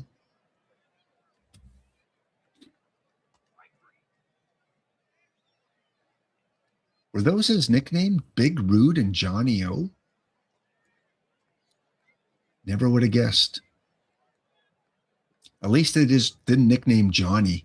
That's like a sad nickname. You know your teammates don't love you that much when they can't be creative enough, and they call a guy named John Johnny, and that's his nickname. Johnny O. That's not much better, Blue Jays. Come on, Joe Carter. You could have come up with something better than that. Johnny O. Ooh. All right, here we go to the top of the 9th. 1-1 game. Babe Ruth, well-nourished, hit a home run to tie the game up, and he's going to walk. Kenley in a little bit of trouble. Lou is going to drive that one into left field. That's going to be gone. Oh, I did not see that one coming. The New York Yankees win the game. Oh, wait a minute. The Orlando Orcas take a 3-1 lead. Still in the 9th inning.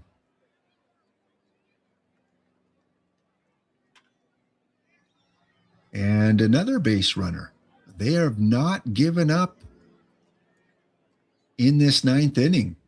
Martin D. Ryan on first. Martin at the plate. He drives that one into center field. Runner's going to move to third. We have runners at first and third with 2 out. And they do score another one. So they score 3 in the top of the 9th inning.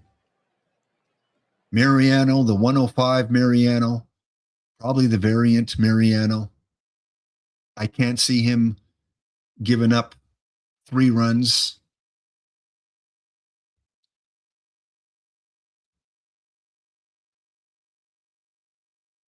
Yeah, it is.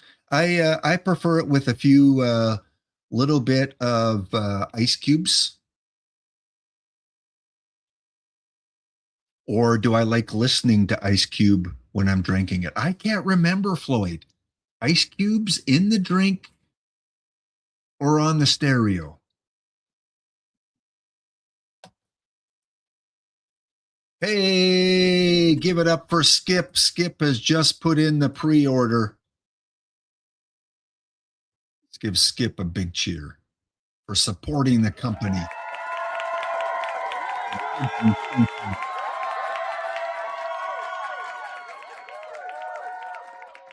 All right. Here we go. Al Kaline, 2 outs.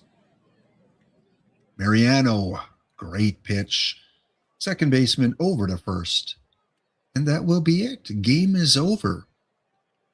And the 5-time champions, Orlando Orcas, have taken game 2 here on the road by a score of 4-1. That will even up the series at 1 apiece. As the off day is now done,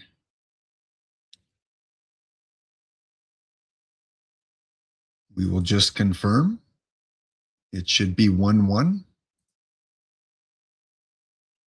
If you're just tuning in, I am not an employee of OOTP. I do not have the special password to get access to every game. I am a regular player just like you, and I made it to Perfect League this week. I did make it to Perfect League, and I missed the playoffs by like 2 games. And so now I have to get relegated. My speed run team, which was created at the end of December. At the end of December, they were in the entry pool. And now they were in Perfect League this week. Way to go, community speed run team. Thank you guys. This is not my team, it's our team, because you guys said, Lap, create a speed run team. Well, at least BD Cable did. And so I created a speed run team with BD Cable, with A-Dub, with a couple other people at the end of December and made it to Perfect League. And I finished with an over 500 record, 85 wins. And for that, I get to go back to High Diamond, probably never to see Perfect League again. But at least it's on video now. It's on the internet. It will not leave the internet. I have proof. Lap can play this game too. All right, we are waiting on game number 3. We will go into the bounty, or it's not a bounty. We'll go into the perfect draft. And we'll show you that after the break. Be back in a couple minutes.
All right, we are back here with Out of the Park Baseball. And if you stumbled across this channel, maybe you were watching a little bit of Minecraft and you said, what is this? Oopt.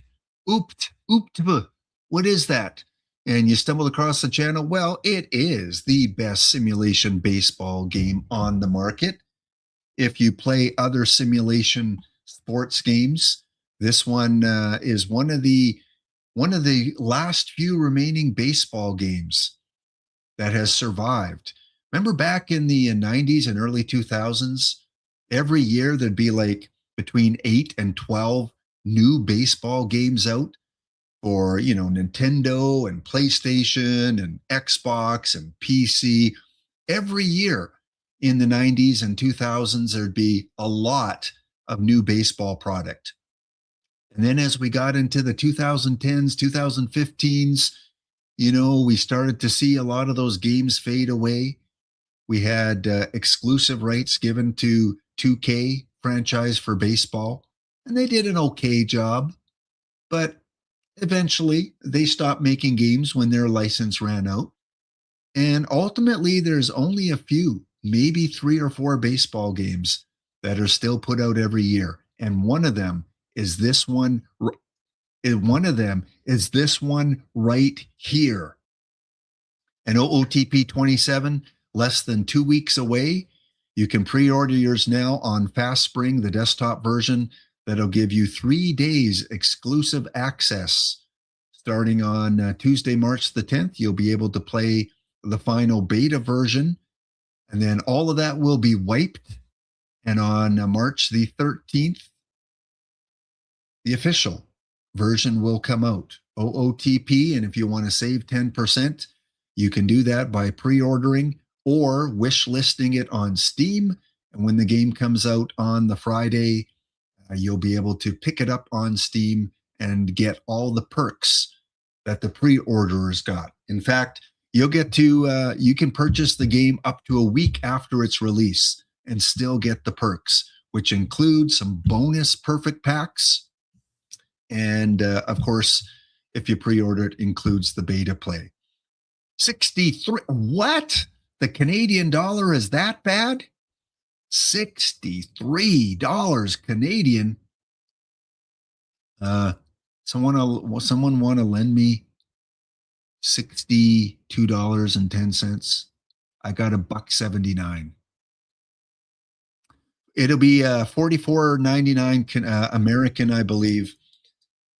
So for those of you that use American dollars, you get it for less than $45. And Floyd, I saw a comment there. Where is it? Last year was a huge leap forward in OOTP. They have really listened to the community. Super pumped to see the improvements that have happened this year and throughout that. I couldn't agree more with that, Floyd. Every game, every year, there's always complaints. You show me a game that has come out and received 100% positivity. Never happened, never will happen. And OOTP has gone through a roller coaster of ups and downs over the years. There have been issues, as there are with every game. But in terms of community involvement, OOTP 26 not just took a leap forward, they took a flying leap forward in terms of community involvement, community activity, community recommendations being heard and implemented. Huge step. Combinators became variants, and variants became much easier to boost, less tedious. The Clubhouse shop was a community request. A lot of the quality of life features that we see in the game in terms of, different filters and the look of it, the cosmetics of it, were because of the community. Tournaments, a lot of community involved tournaments like the Winter Classic, like the Bagels, like the 5L. And it's been a really fun version of the game this year. It still requires a lot of input from you to do well. Still a lot of extra clicks along the way. But yeah, we'll see. We'll see what this year's version of the game brings. Again, they've made a few statements, nothing too concrete in terms of what we're going to see. But in terms of Perfect League, going to deliver the most content and lots of surprises and new ways of playing Perfect League. Like, I'm wondering, what are new ways of playing Perfect League? There's drafts.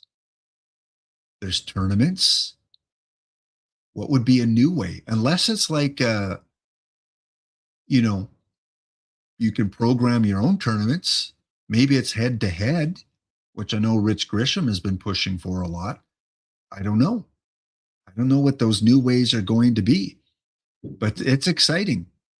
And we have less than 2 weeks to find out. Remember last year too, I think OOTP 26 took a big step as well because it was ready to play on day one. You could enter tournaments on day one. You could start collecting stars on day one. They had the Twitch drops ready to go on day one. And OOTP Go came out very soon afterwards. So the release was smooth sailing, I think, last year. And we got into the game right away. And, content. Spore did an amazing job in only his third year with the creep, with the fun cards that came out with different shapes, kind of knowing which tournaments, he focused a lot on tournaments that might have been lacking cards from certain eras and putting those out, especially part of the treasure cards, the trove. It was, in terms of glitches, we didn't see many. There were the odd one, but you're going to have that in any game. All new licensed legends. So I'm thinking in the loyalty pack that you get, I think it's here somewhere. Yeah, in the loyalty pack, I think you're going to have a choice of 4 of these icon cards, which again, they've shown here on this picture right here. All the 4 players, some really good players too. So if you pre-order, you're going to get one of these perfect icon card packs where you get to choose one of probably 4 cards, I'm guessing. Last year, it was high diamonds. They've upped the game to include the perfects this year. Plus, if you've bought the game in the past, you'll get some other packs for loyalty rewards, gold packs, diamond packs. But yeah, perfect icon choice pack. Plus a lot of stats. This doesn't really interest me. I'm a stat guy, but I'm a basic stat guy. Just give me the basics. So, for the hardcore statistical fans, that's going to be a thrill. This again is not in perfect team. This is in base game, at least to start. We'll see if it's put in perfect team later.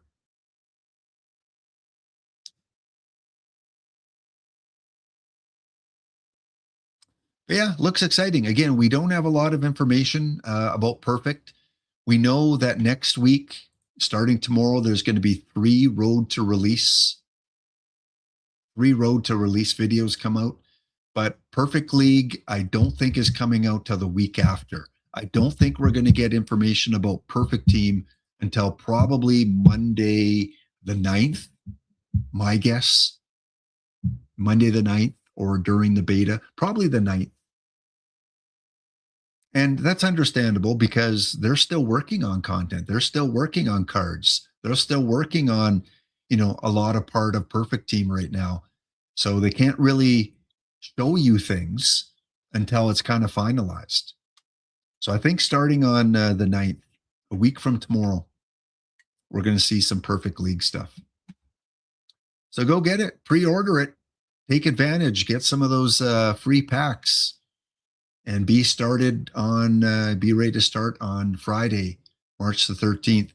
There's always that question, do I want to start in league and create my team on Friday or wait till Monday? Remember, you get 3 teams that you can create. I'm going to start my gladiators on Friday, but I'm going to wait to start one on Monday and take a full week in the entry pool. I think that's my plan. Start one on Friday because I can't wait 3 days to start playing the game. I'll go crazy. I want to start playing tournaments, build rosters. But I am going to wait for probably my Gym Unknown team to start on the Monday. All right, let's go take a look before we get to the next game of the World Series. Let's go take a look at our perfect draft quick. Now, there is no bounty aspect today. It doesn't have to be nice to the mods. Everyone else has to be nice to the mods. How nice have I been? Letting you go to extra innings. I'd say that's pretty nice. How nice was I in game 2?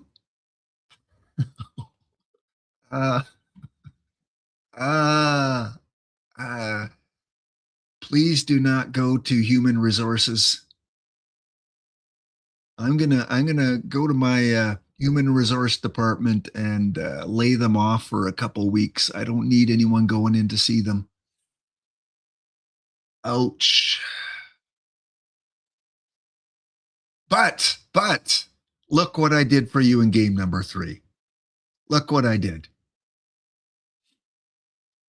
There will be no binder for a couple weeks.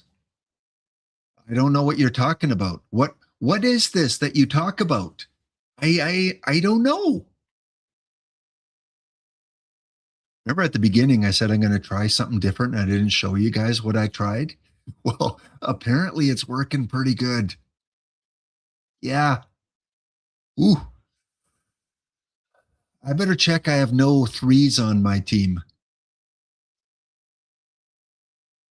Okay, good. I did not make a mistake. Oh, sorry about that, Castaner. I feel real bad. I feel real bad. Oh, you checked, did you?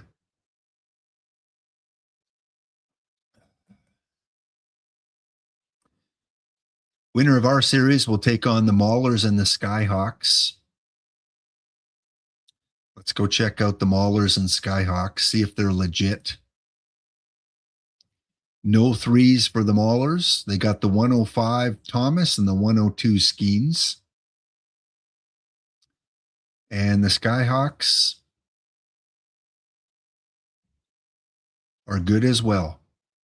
Got the 101 Porter and the 100 Buxton. So round 2 will be safe if I happen to get by. Oh, actually, this isn't a bounty. So what am I talking about? Doesn't matter. Doesn't matter who beats me. You got to win the whole tournament. All right, we're going to wait for game number 4 to come in because there's less than a minute. And I want to see if I advance to round 2. Guess we can quickly check. Oh, Avocados eliminated. They do not qualify.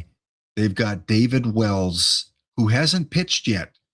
Okay, you still qualify, Avocados. You must have him benched. Good stuff. Chicken leg. I bet you that's Skip. Oh, Baldwin as well. Good eye. Good eye. That's what I pay you for. Okay. The Avocados are eliminated. They do not qualify. Illegal B-Town.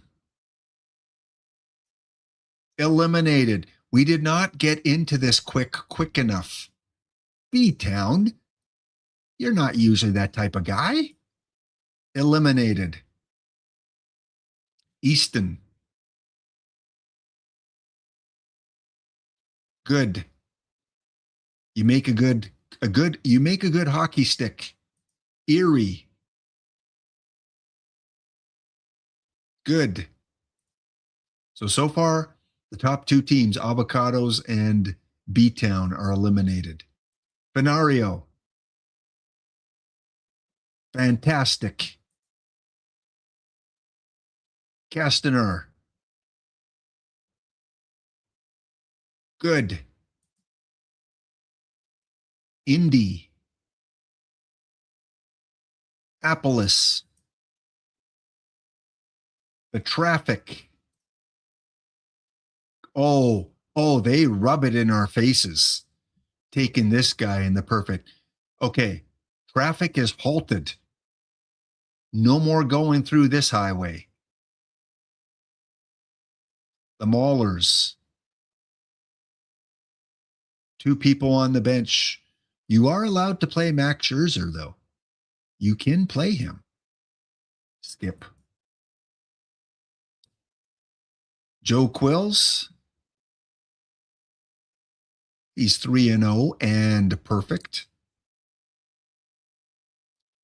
Cub fan Steve, unfortunately been eliminated early, but team looks legit.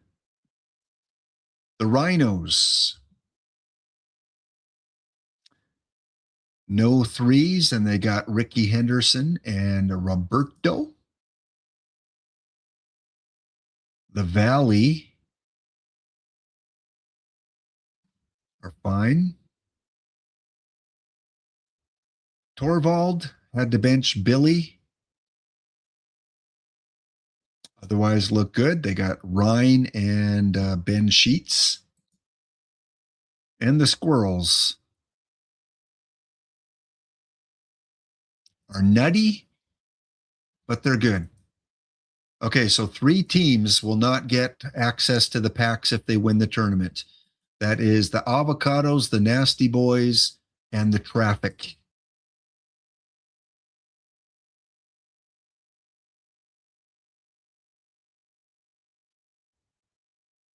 Oh, did I miss the Rhinos? How did I miss that? See, Castanar, do you feel better now?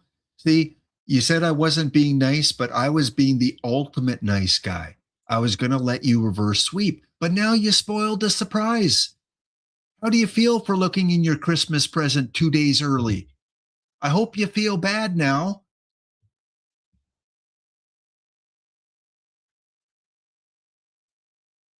Okay, so 4 teams. How did I miss that on the Rhinos?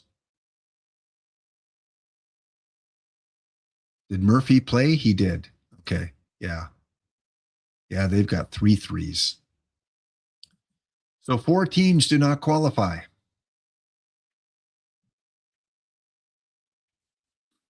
Spoil the surprise. I wanted to do something nice for my mods. Something nice after beating 20-1. Let them reverse sweep me, but no. I might take back my Christmas present. Target, I'm coming back and I do have the receipt. All right, let's go to the next game of the World Series. Last we left off, it was 1-1. And only 1 game has been played because there was the bye. So let's go into it.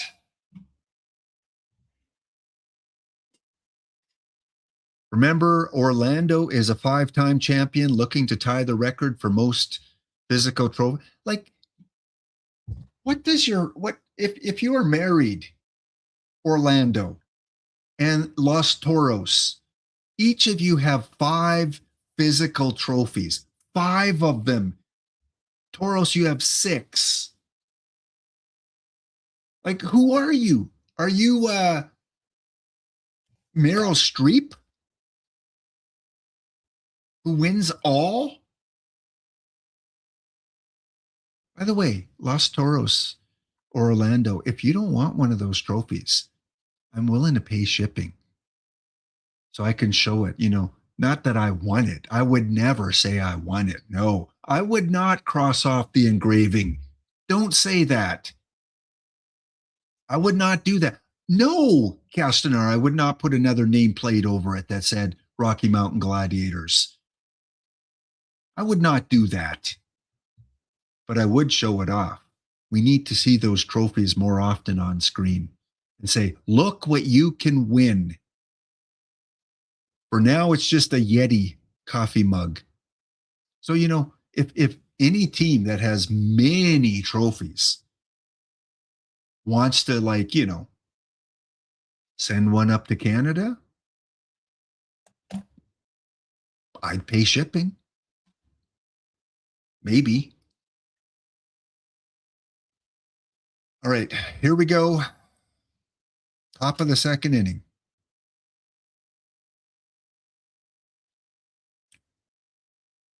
Franchise in the house. Franchise, have you made it up to Perfect League yet? Have any of your teams made it to Perfect League? I want to know. Because Franchise, I made it up to Perfect League this week. Hence, I'm using big words now. Hence, I get to show it off. This is the finals. Bases loaded here for the Norwegian, better known as Johnny Rude Crude.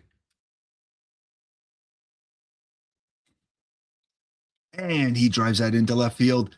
Runner's going to tag up at third, and the runner should score, making it 1-0 for Ottawa.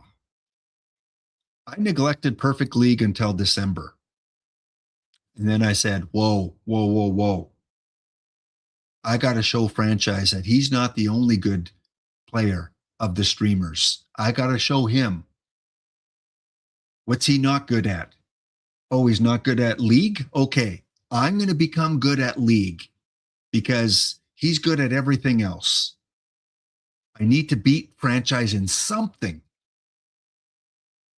so that my wife does not look at me the way she looks at me. I need to go back to how my wife used to look at me when I used to be better than Franchise. So I said, I'm going to focus on League. I'm going to get to Perfect League while there's still trophies. And the way that she's looked at me this last week, thank you, Franchise, for neglecting League. Cheers, buddy.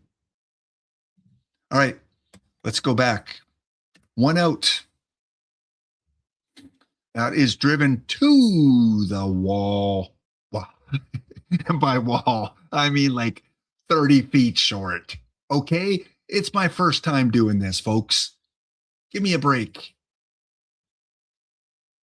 All right, Mike Trout, 4-1 game. Ottawa has things under control, but the Orcas are looking to whale.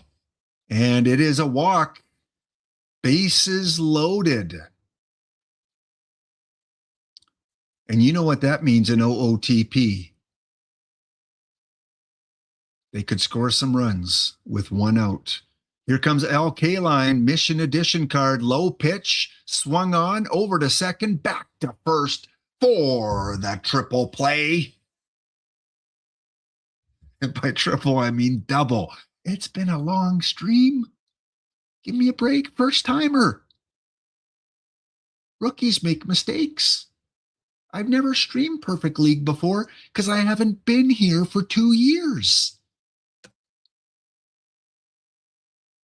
And I missed the playoffs by 2 games. So I get demoted to High Diamond. 2 friggin' games I missed the playoffs.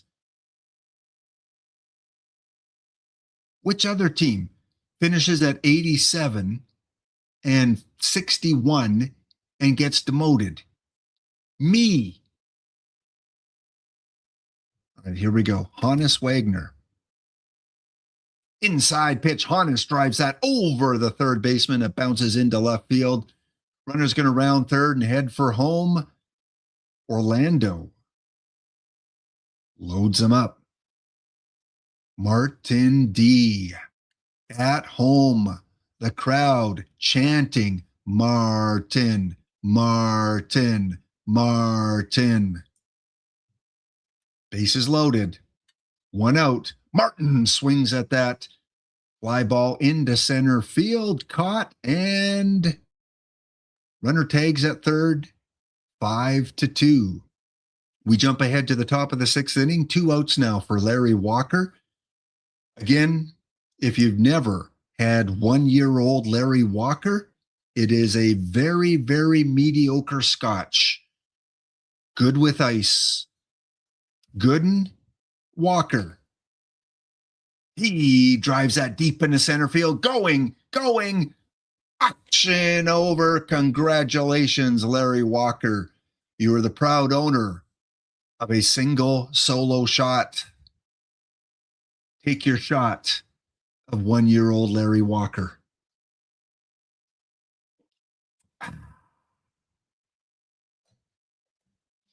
By the way, if you're new to OOTP and this is the first time you watched my stream, I apologize. It's cold up here in Canada. It drives us a little kooky. All right, Josh Gibson, bottom of the 9th, 2 out. Make that 3 out. And Ottawa, after winning game 1, they will win game number 3 by a score of 7-3. And because I just talk too much, game number 4 is already in. Yeah.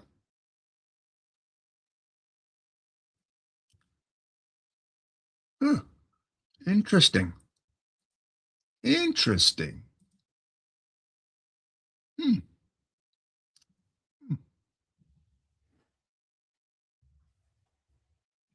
We go to game number 4. 2nd inning. Runners on 1st and 2nd. Mickey Mantle. Probably where Orlando has all of his trophies. Can you even fit 5 of them up there, Orlando? One's probably hanging on the edge. You know how you try and fit too many things on a shelf and you try and balance it so half of it's kind of on the edge of the shelf? That's your 5th trophy. That's the one you want to mail me, Orlando. Laptophound, box number 1, Alberta, Canada. It'll get to me. I know, guys. All right, here we go. Mickey Mantle.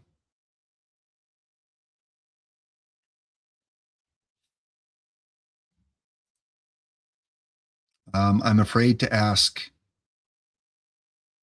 No spoilers. That is driven into second base. Can you actually drive things into second base? I've never heard a commentator say, the ball is driven into second base. Okay, bases loaded. No one out. Ottawa with the 2-1 series lead, looking to score the first runs of the game. With a team I do not want to talk about, we will not refer to Mookie Betts' team. And he strikes out. Take that, Dodgers. Yeah, see you in the World Series again. This time we're going to win it in 5.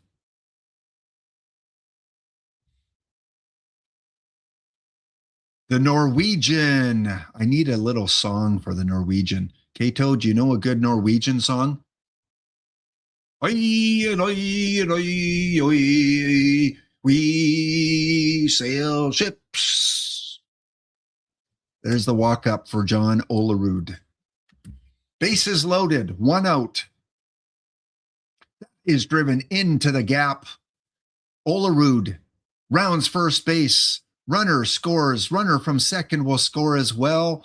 Will the runner from third attempt to come home? We do not know because of camera. There we go. It is a 3-0 game. John Olerud had 5 RBIs in game 1. He's got 3 RBIs now in game number 3 or 4. Game 4. I've talked too much. You guys are creative. Remember back in the day when you went outside without cell phones and electronics and you had to be creative? Okay, I'm the teacher here. I want you guys to be creative for the next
I got a message. I just got a message from Franchise Time Machine.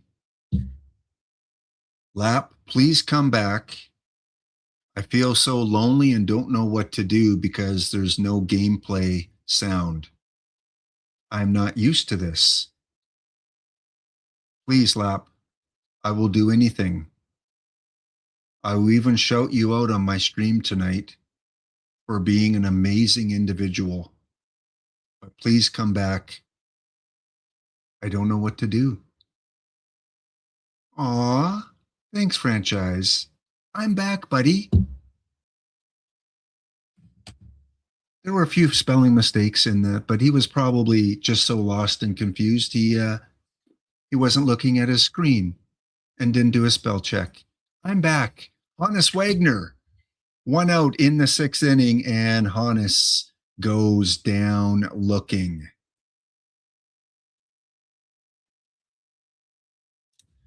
Biz Mackey at the plate now. 3-2 game. Ottawa looking to get a 3-1 series lead, and Biz is buzzing. Biz with the double. Runner goes to third. Biz goes to second. Hannes Wagner with 1 out. 3-2 lead. He strikes out swinging for out number 2. Going to bring up Mr. Walker. Something Franchise is going to need in a few years. Here we go. 2 out. He strikes out on the corner. What a pitch by that guy on the mound. It is 3-2 now, bottom of the 7th. Mike Trout on first. Albert Pujols against Clayton Kershaw, the 104. And that is a throw him out. Mike Trout, hook, line, and sinker. He is out. And Orlando cannot score in the 7th inning. We go to the top of the 8th. Kershaw against K-line.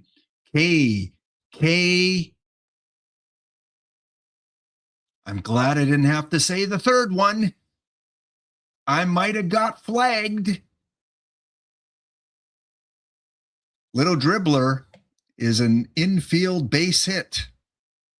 Mickey Mantle comes to the plate. Bottom of the inning, Mickey comes up short, 1 away. 3-2 game, 1 away for Babe Ruth. He drives that over second base.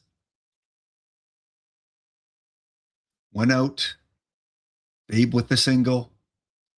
Babe and Betts.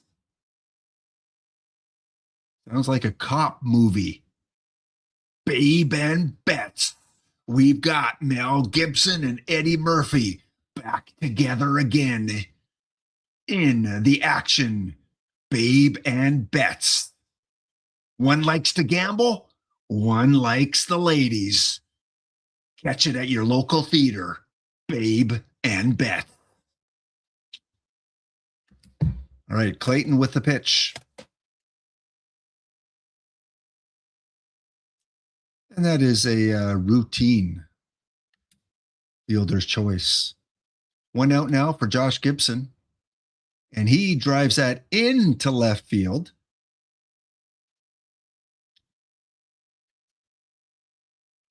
So we have 2 on, 2 out. Bottom of the inning. Orlando down by a run. They can tie the game up with a base hit. They can take the lead with a gapper. Clayton Kershaw drives that into center field. Short center field. No score by Orlando. We go to the 9th inning. Bottom of 9, down by 1. The Chicago Cubs. Legend. 104 Hall of Famer Sandberg comes to the plate. A boomer can tie this up. Kershaw with the pitch. He gets him to swing, pops it up to second base. 1 away. Martin D. 1 out. Ottawa's being out-hit. Martin to second base. Second baseman making all the plays here in the inning. 2 out now. Kenley on the mound against K-Line. K.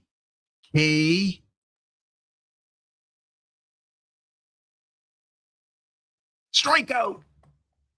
There we go. Game over. And Ottawa will take a commanding 3-1 series lead. 3-1. And the next sim is in. Has Ottawa won their first championship trophy? Or will Orlando get to swim another day? We will find out after these words.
What do you say, boys?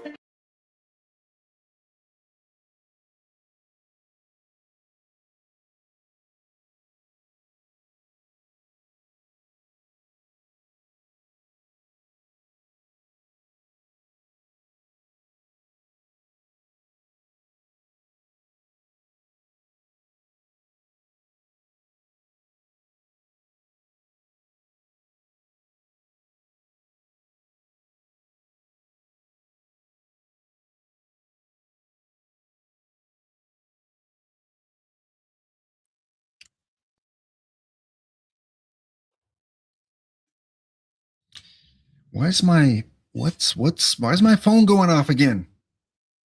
Oh, I got another message from franchise. Lap.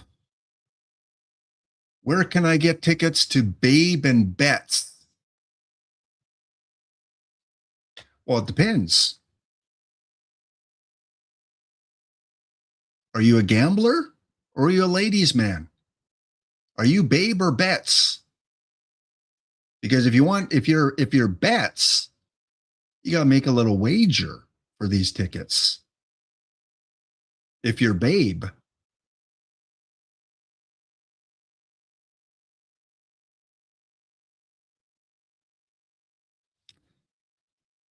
tickets on sale soon. Babe and Bets. One guy has a gambling problem. He can't just seem to stop. And the other, the ladies just love them. Go check out at your local TGIF, Babe and Bets, as they will be promoting their new movie, Catch 'em. No, the movie is not called Catch 'em. It's called Babe and Bets. By the way, to answer your question, Kato, I am a nice guy. As you can see,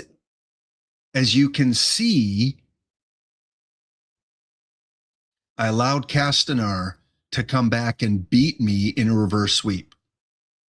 So Castanar stays alive in the tournaments. The bounty winner will get 20 packs, except for the 4 teams that were not compliant. We have Erie versus Fenario, both compliant. We have Greek City versus the Skyhawks. I think they were compliant. The good news is one of these 2 teams will be knocked out because they're both non-compliant. I'm not even going to say their names. No, they don't even get mentioned. And Joe Quills and the Unathletics will be taking on the Warriors. So I think we had 2 of the non-compliant teams get defeated. 1 more will get defeated here in the quarters. I will keep an eye on it. And whoever wins this tournament, if they did not have a 3 on their roster, will get 20 extra packs.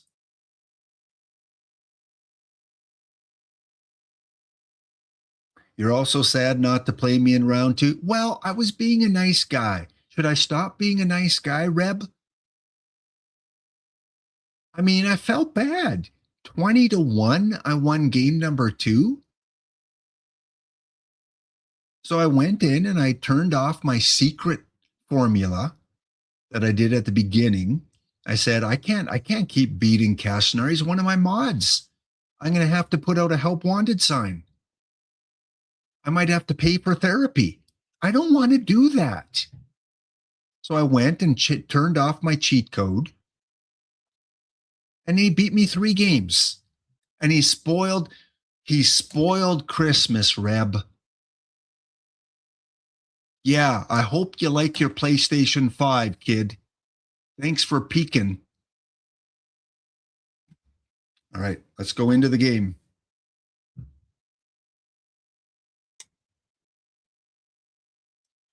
I was even going to give you 2 free premier tickets to Bets, Babe and Bets, like front row seats, popcorn, beverages, reclining seats.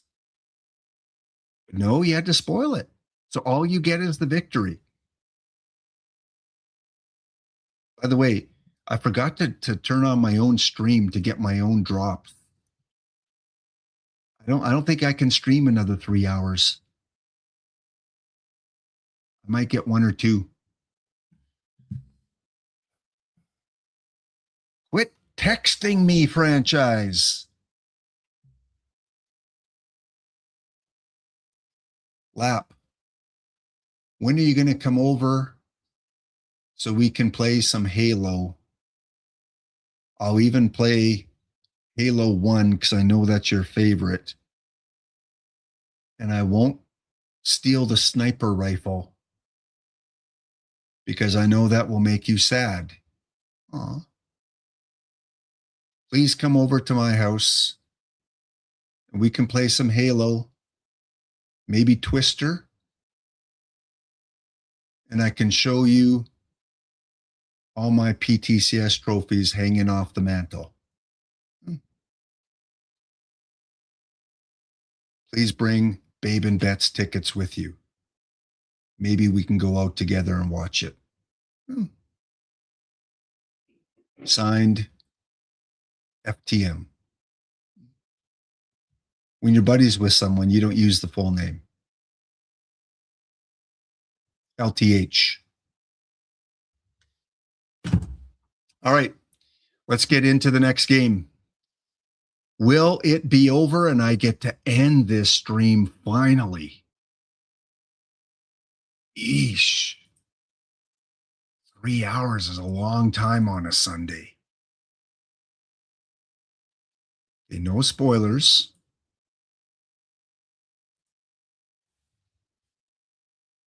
We're either going into a bye day or we're saying goodbye. Either way, bye is going to come into play after this game here.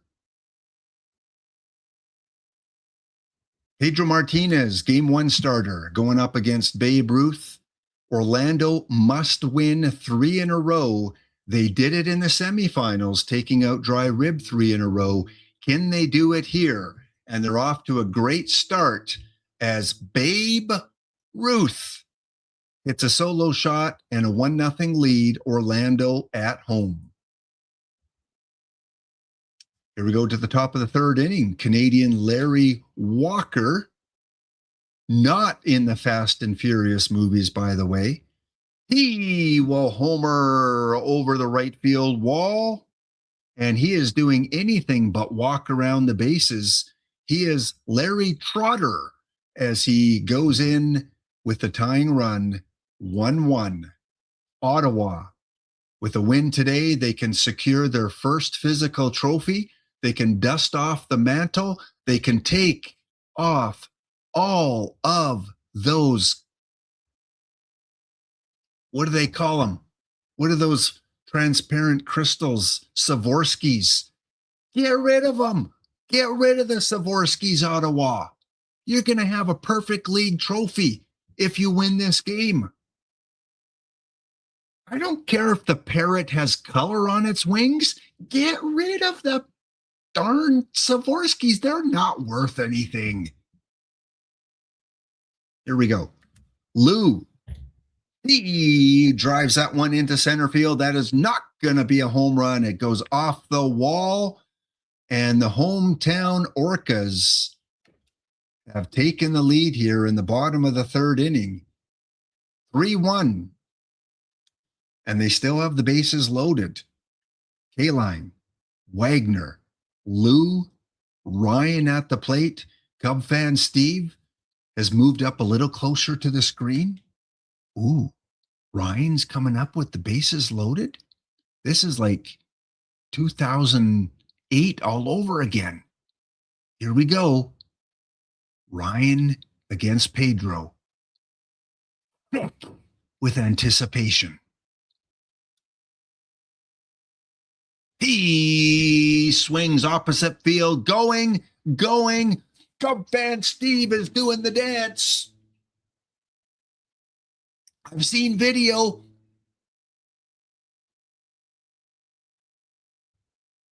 He's got the rhino sign.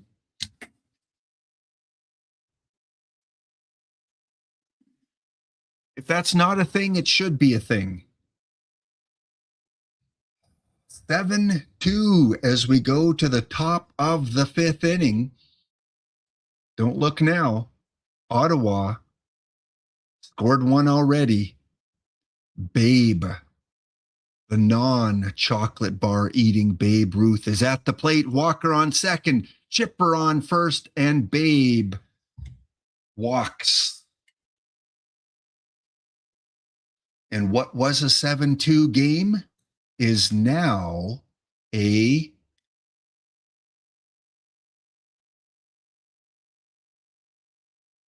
7-2 game. But if there's one guy that could put a ball over the fence, his name is Mickey Mantle.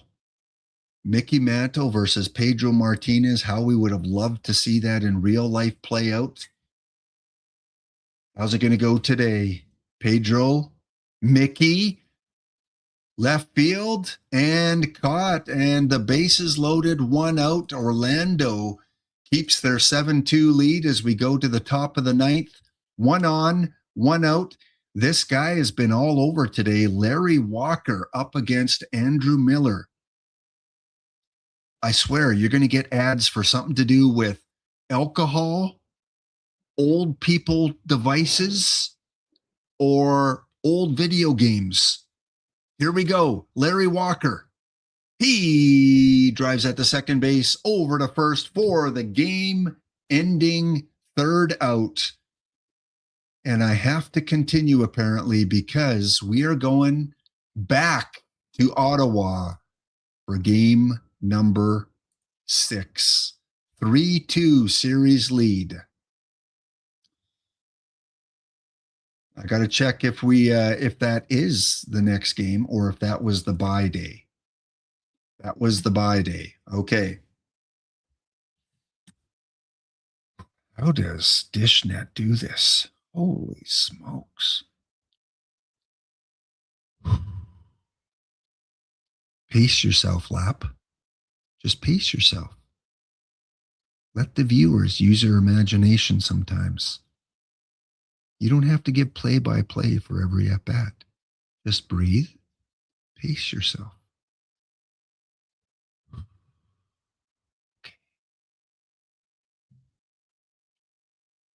Ottawa wins game 1 8-7.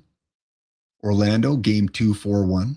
7-3 for Ottawa, 3-2 for Ottawa. They take a 3-1 series lead. However, Orlando will come back and win game 5. And could this be shades of the league championship series? We're in that league championship series. Orlando came back to win game 5, 6, and 7. Phase 1 done. They've won game 5. They still need to win 2. They need to win 2 on the road in the league championship series. Looks like, where was it played? Yeah. In the league championship series, they won game 6 and 7 on the road. So we could see a carbon copy. By the way, if you don't know what carbon copies are, back in the day when you went to schools and teachers gave handouts, they were carbon copies. Back in the day, businesses, here's your lesson for today. Businesses would take a sheet of paper and then they would put a sheet of carbon underneath that paper. And then they would have another sheet of paper. And when they wrote on the first sheet of paper, it would automatically go to the second sheet of paper. And so whatever you had on sheet 1 would appear on sheet 2 because of the carbon. So when we say carbon copy, we mean a duplicate. Yeah. Some of you may not have known that. Now go tell your friends what you learned today, kids.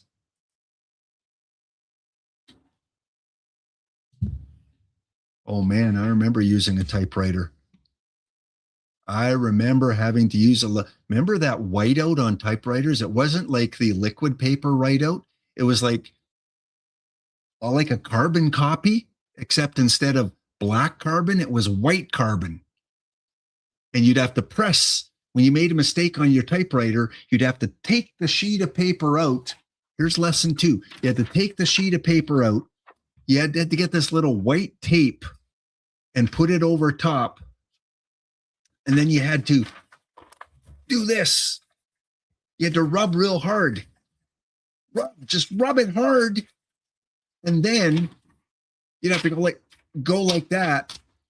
And it would cover up where you typed the mistake.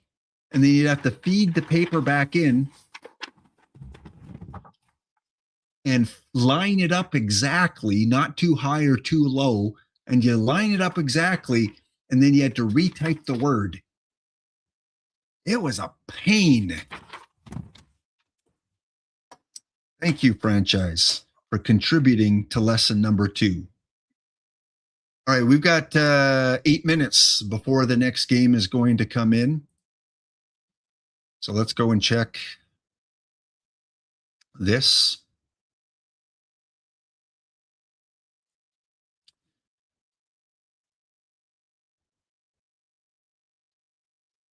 I didn't do this at the beginning, but if any of my mods have not ran away from the stream, give us our cool shout out. Who is our cool affiliate shout out of the stream?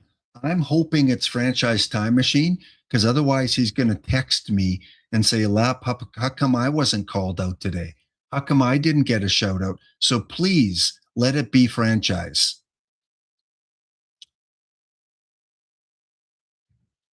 Wait for it. Wait. Wait, it's coming. Wait for it. Give it a minute.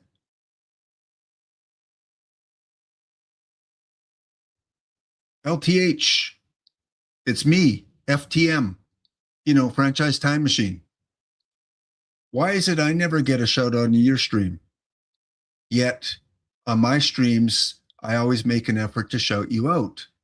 As you probably notice on your stream elements on the Twitch dashboard. If you look right now, you probably see I shouted you out 3 days ago. But I can send you type fast. Did you have to use any of that whiteout? I don't see any spelling mistakes. I do see one word a little higher than the other word, though, so a little sketchy. Okay, yeah. Holy crap, how long is this text? All right, yeah. No, I get it. Okay. Do another cool shout out, D King. Give us another one. Just to appease Franchise Time Machine.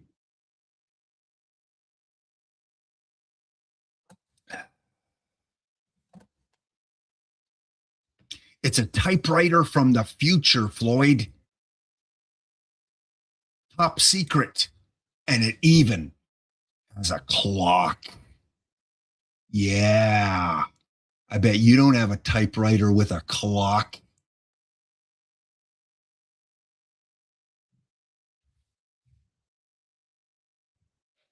Close enough. Spore, Franchise Time Machine.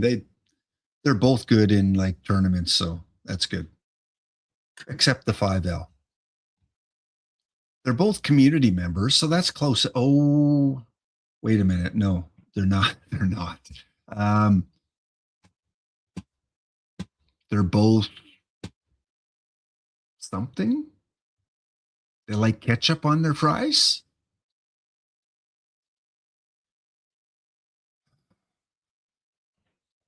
If you enjoyed this riveting content, don't worry. Do not fret. Get rest, because tomorrow I am back for my usual stream, 1 p.m. Eastern Standard Time, and then the following Monday, because I won't be in Perfect League because I got demoted. So I can't give you special drops next Sunday. See? If you guys would have supported me a little more and gave me advice how to win, I could have stayed in Perfect League and give you your drops next Sunday. This is once every couple years. And I know some of you are saying, thank God.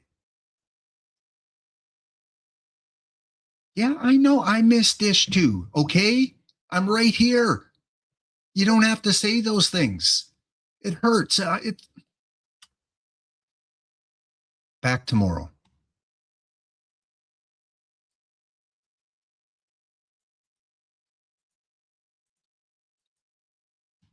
All right, we got 3.5 minutes to go.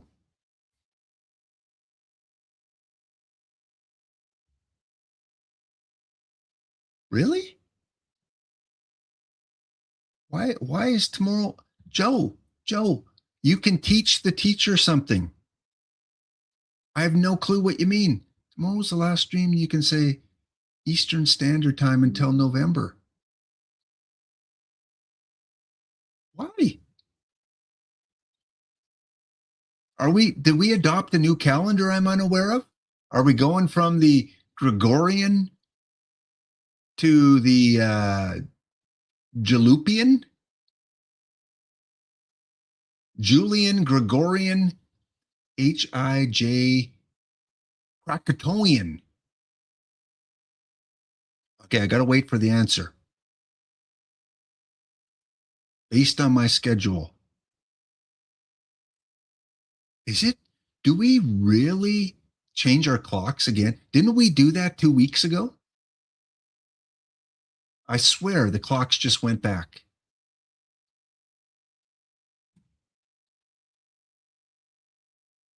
Wow.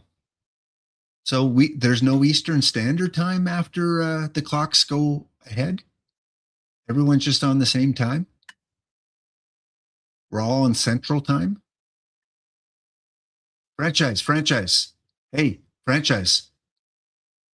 You got to make sure you get to Babe and Bets an hour earlier now. Okay, because the clocks are going to change. So if it says 7 p.m. on your ticket, get there at 6. Because I know how forgetful you are.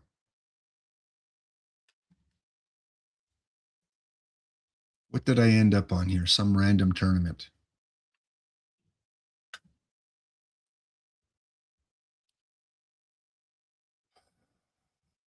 Minute and a half for game number 6. When I started streaming today, I said, okay, I'm going to go on. I'm going to time it for 3 hours.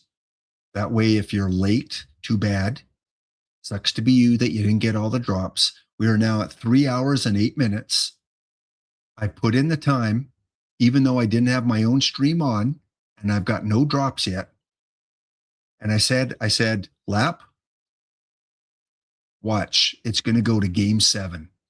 And you're going to end up streaming 4 hours today. Yeah, I did. I did say that. Let's go check out the bounty. Not the bounty, the perfect draft. Thank you guys for hanging with me on this Sunday. I mean, you could be watching football right now. No, you could be watching Major League Baseball right. No. You could be watching the Olympics right. No. I'm sure there's a minor league hockey game on right now. So thank you for spending your time with a kooky, crazy, kleptomaniac streamer. That's my pin. My pin.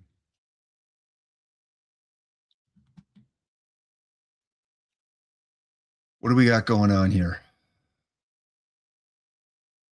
I think a news. The Geeks swept this. Oh, happy Christmas to you, Castanar. You're welcome. Why do I not see any appreciation from you? Why? You were down 2-0, and Lap did the right thing. You're welcome. And then you go on and win Series 2, 3-0. CFL? Do we play football up here? Oh, yeah. We got bigger balls. We got a longer field. We got 3 downs. And we have OG point afters. Unathletic Joe Quills. Okay, the avocados. Joe, can I call you Joe? Or do you prefer Mr. Quills? I've got to ask. Joe Quills, please take out the avocados. They're getting overripe. We need to put them in the trash. And we need to eliminate the last remaining non-compliant team.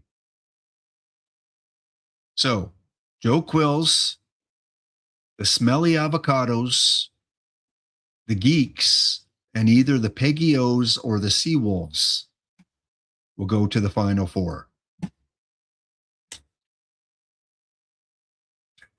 I'll call you to dinner whenever I want. I'm going to eat what I want first, and then I'll call you to dinner. Okay? It's not time yet, Joe. Go out and play. Go out and play.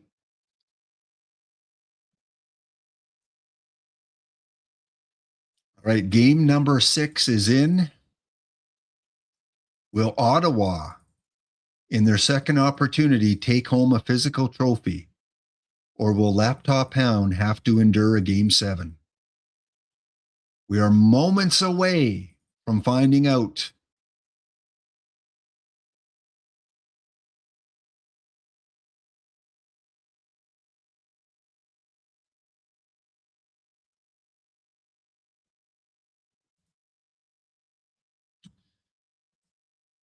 Okay. Oh, the game results are in.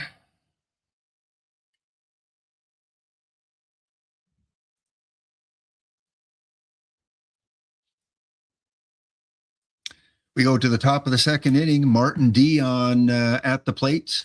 Orlando on the road, and that's going to be out number 2. Runners will advance to second and third base on the throw. Dwight Gooden up against Al Kaline here. 0-0 game K-line right to the first baseman. Olerud will step on first, and that will be it. Defensive first baseman with a pop to his bat, the Norwegian John Olerud. Speaking of pop to his bat, Babe Ruth comes to the plate. Mike Trout on second, and Ruth pops it over the shortstop. Trout hustles around, swimmingly makes it into home plate. 1-0 for Orlando.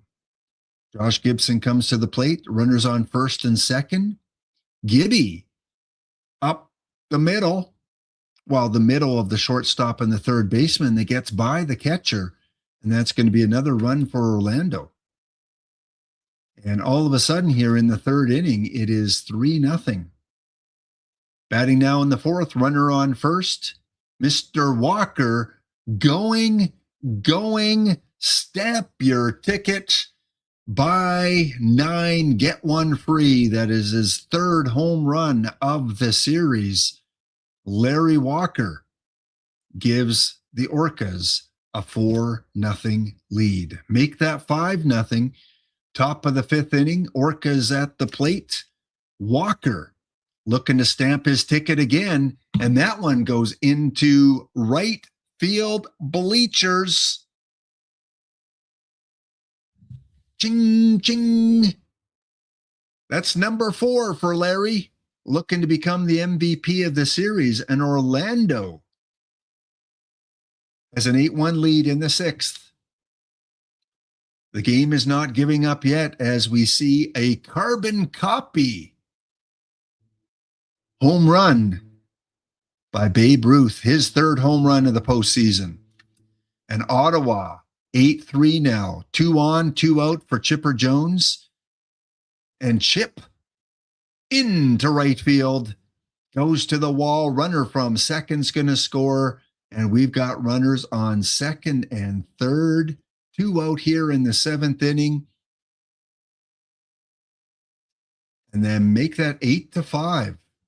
A physical trophy on the line here in the bottom of the ninth. Ottawa does not want to have to go to a game 7. Have a good one, Cato. Thanks for hanging around. Low. That one goes into left field. Off the wall. And the tying run is now on deck here for Ottawa. Chipper Jones at the plate, 2 out. He drives that one into left field, and that one is over the wall. What was an 8-0 lead is now 8-7 here with 2 outs in the ninth inning. Will we have an amazing comeback? And look who's up. Babe Ruth. Babe Ruth.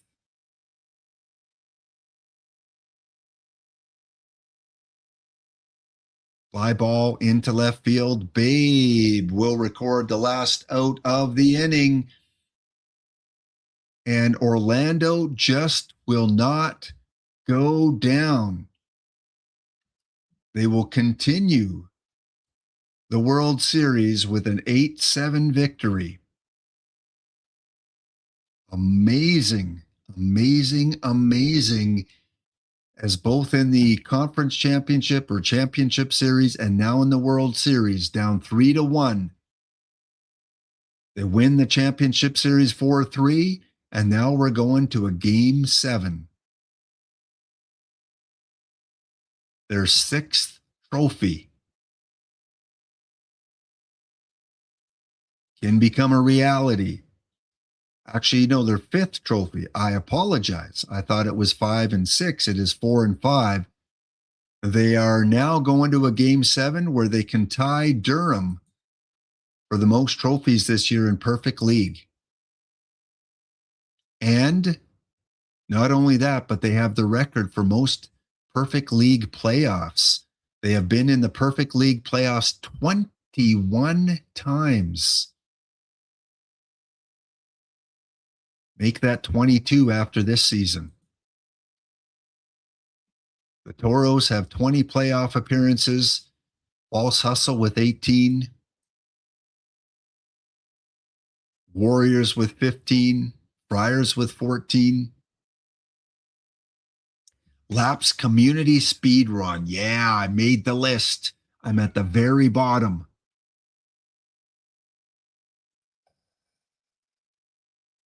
All right, well, let's do it. Let's do a fun prediction. First person to guess the final score of Game 7. You have to give me the team and the score. Who wins it and what's the final score? Just for fun, 5 packs. Game 7 final score. Post it now. Only the first person. So don't pick the same score and the same team. You got to be exactly right. You have to have the winner and the score.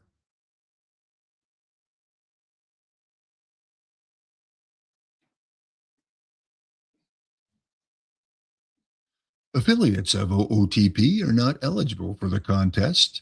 However, you will be put into a random draw for tickets to Babe and Bets. I'm just kidding, FTM. You can enter.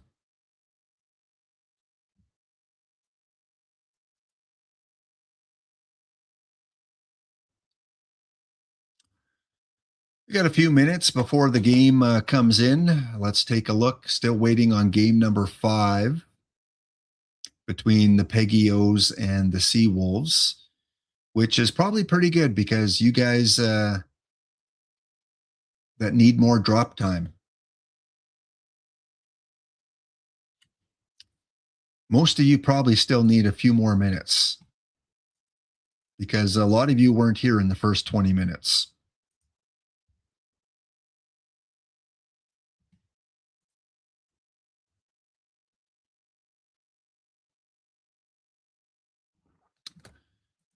Still not in with the sim. Got to wait a few more seconds.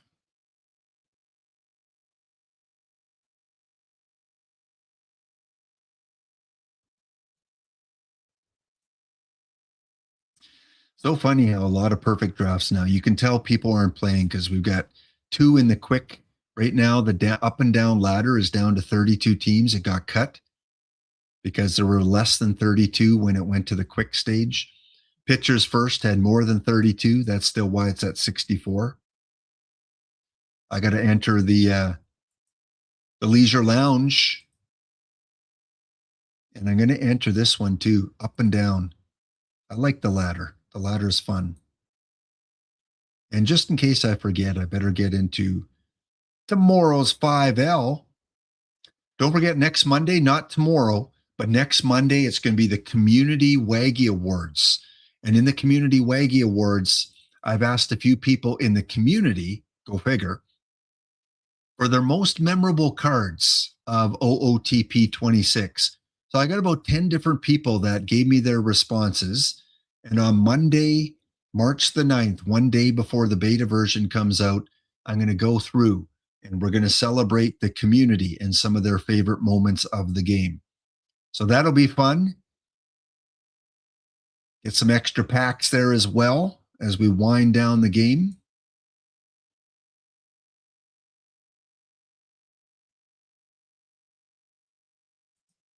We've got 3 more minutes before Game 7 comes in.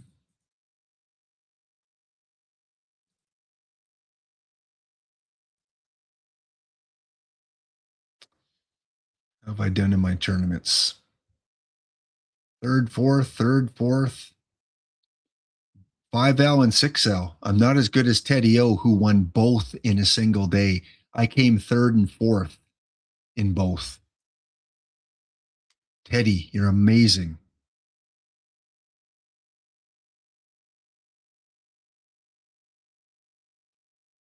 Lone Star, thank you so much. Speaking of shouting out, if any of my mods are still around, shout out Lone Star with 2 S's because he's so good, he gets to put an extra name after stars.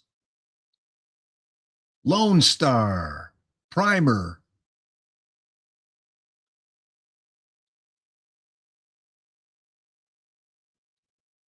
almost giving birth after 9 months, Lone Star. Well, we are in the semifinals. Floyd Lloyd Boyd will lose game number 5 to the Erie Seawolves, 6-2. And so that 20-pack prize is going to be on the line now. As long as the Avocados do not win this tournament, 20 packs will be given out. Otherwise, it will be unclaimed. The Geeks take on the Seawolves, and the Avocados take on Philadelphia.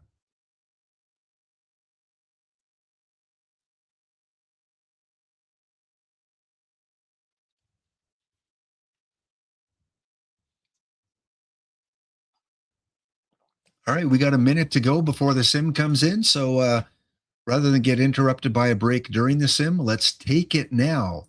And I think we have a special sponsor today. Oh, no, it's our usual one. The RCMP are in the house. Be back in 3 minutes' time with Game 7 of the World Series. Big game.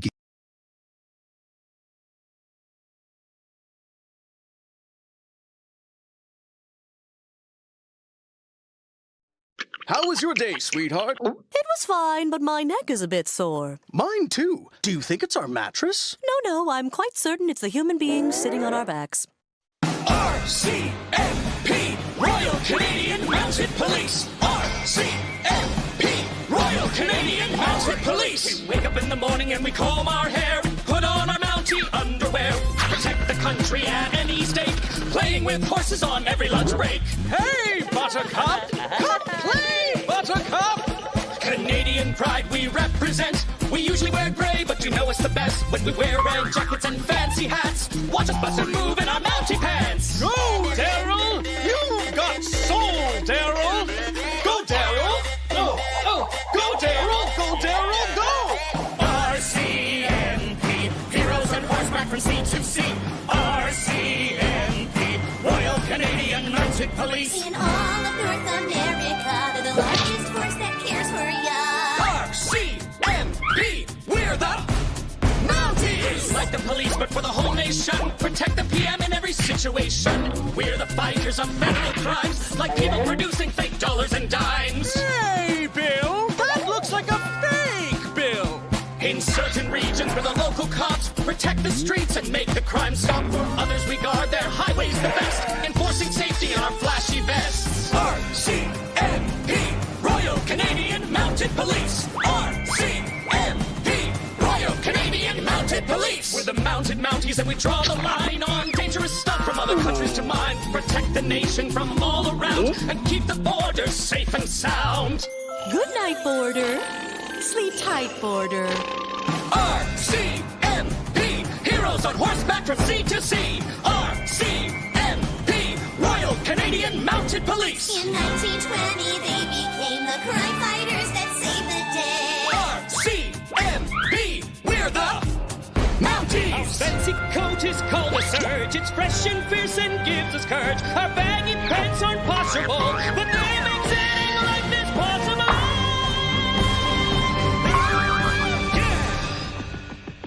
Look at me, I'm on a horse's back. Our steeds are trained and they're always black. They're usually just for ceremonies, cause a car is faster than your average pony. So come on horses, it's giddy up time. We're taking you out for the musical ride. It's the yearly time when we tour the land, and even the horses learn how to dance. Oh, Canada. RCMP, heroes on horseback from sea to sea. RCMP, Royal Canadian Mounted Police.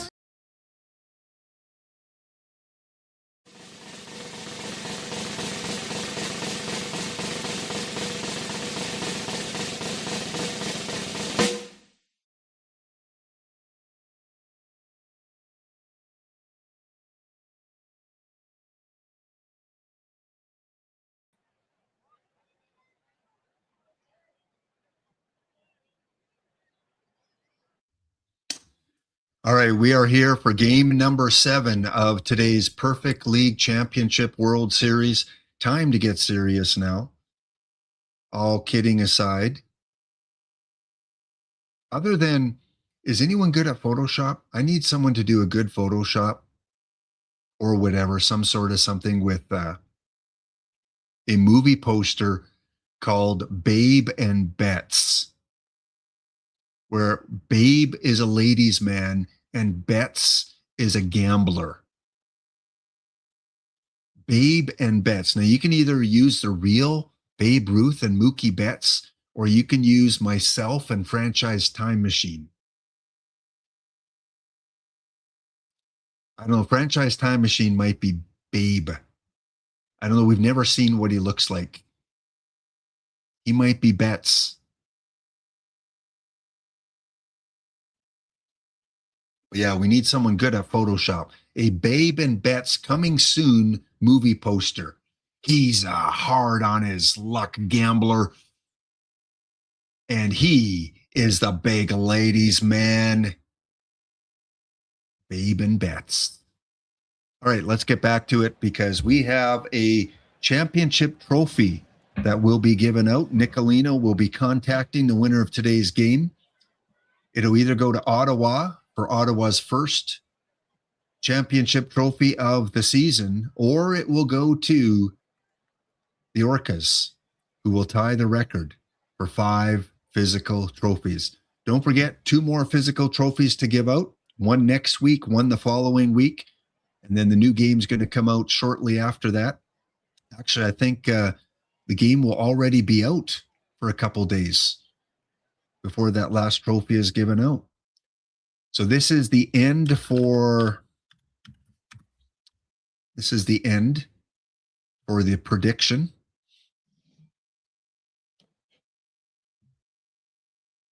Yeah, I think it'd be better to use the real players, Babe and Mookie, on the poster, because we don't know what franchise looks like. What are you going to do? Do an artist rendition? You're going to use my face, and then you're going to have a sketch of what you think franchise looks like? Like, what kind of lame movie poster is that? It'll look like the baseball images on Baseball Reference of the players from the 1800s. Or it looks like some guy, after a little bit too much Larry Walker drinking, just drew a face. Probably looked nothing like him. And besides, if you got it wrong, you would offend franchise and you would go, my nose isn't that big. All right, here we go. Babe Ruth at the plate. Series tied at 3. Winner will be a Perfect League champion on March the 1st. And the first run will go to Orlando. Bottom of the first now, runners on first and second. Babe Ruth at the plate. He drives at the second base. That will be an inning double play. The Ottawa Babe Ruth not coming up big in game number 7. We are here in Canada at Heinsohn Park, LK line here in the top of the 3rd inning. He drives that ball to the opposite field. Going. Run number 2 will come in. Grandma, put on your dancing shoes. We're going to bingo. It is a 2-0 game for the Orcas. Honest Wagner comes up in the top of the 4th inning. Warren Spahn in the game.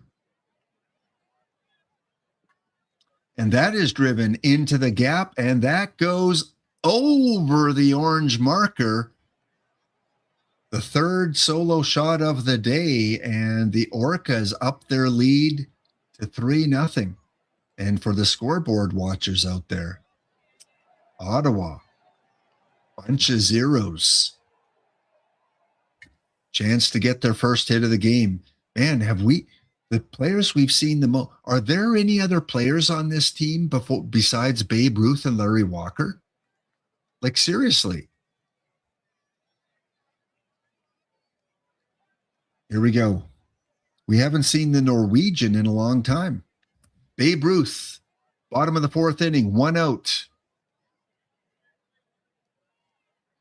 He smokes that one off the bat. That goes into the right field, lower deck, upper deck, lower deck. 1.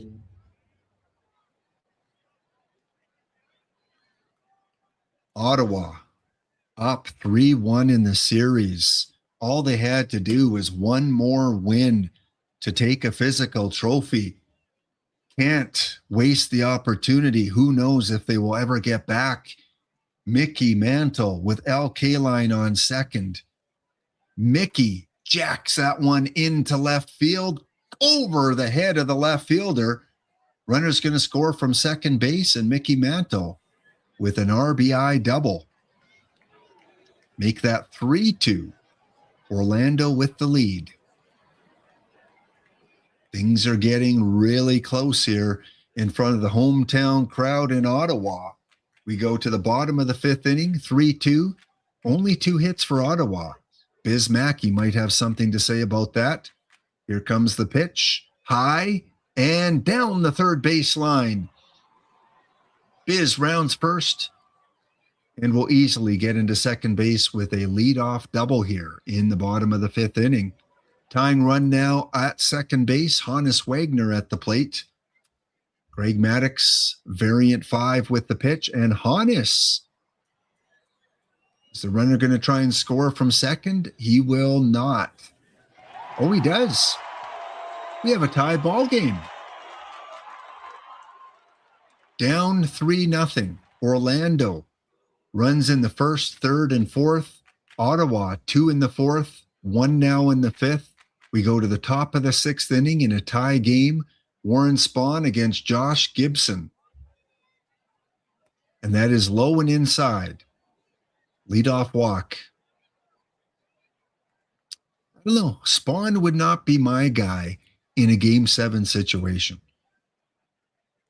I would have tried to do anything I could to have one of my Pedro level 5, Greg Maddux. I don't trust Spahn in this situation, but let's see. Hannes comes to the plate. No one out. 3-3 game. And that goes down the third base line over to second, but it cannot turn the double play. Betts not able to turn the 2 there. Martin D comes up now, 1 out. That is driven into the gap, and that is, man, he did not look like he had a home run swing on that one. Martin D with the unexpressive power.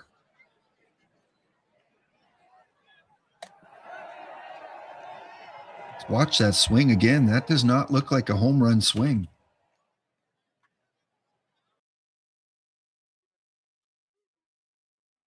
There's a fan there in the 5th row going to take home a souvenir. Could be the game-winning souvenir. Watch for that to go up on the auction house. That could command a lot of perfect points. That home run ball. Al Kaline now, bottom of the 6th, 5-3 game, no one out. John Olerud waiting for his moment. Oh, ball is booted there. Hannes took his eye off the ball for a minute. 5-3 game, tying run in the form of Mickey Mantle. That is popped up. Second baseman comes in. Oh, what the heck? I have not seen that animation before. That could be the biggest blooper in World Series history. Wow. They give him a hit on that. Let's watch that again.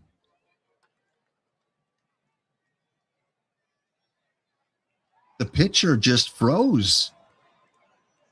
You want your second baseman to run all that way in when you could have stepped 4 feet to the left and caught it. That's on you, Greg. That is on you. Mookie Betts comes to the plate. 3-1 odds he'll ground out.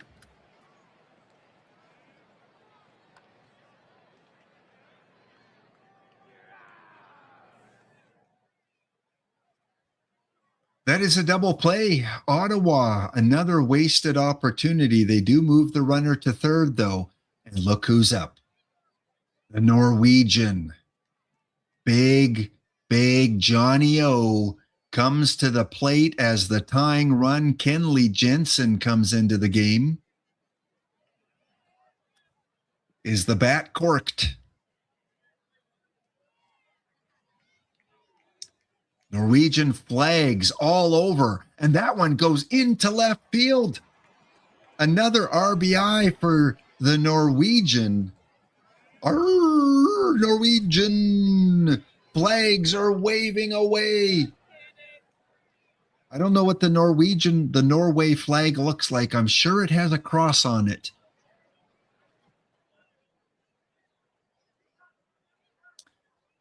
Tying run now at second base.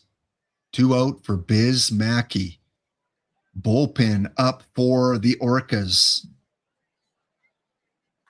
That one, third base playing in and throws out Biz Mackey at first.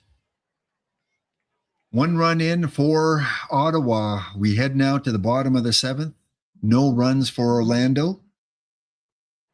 Honest Wagner at the plate.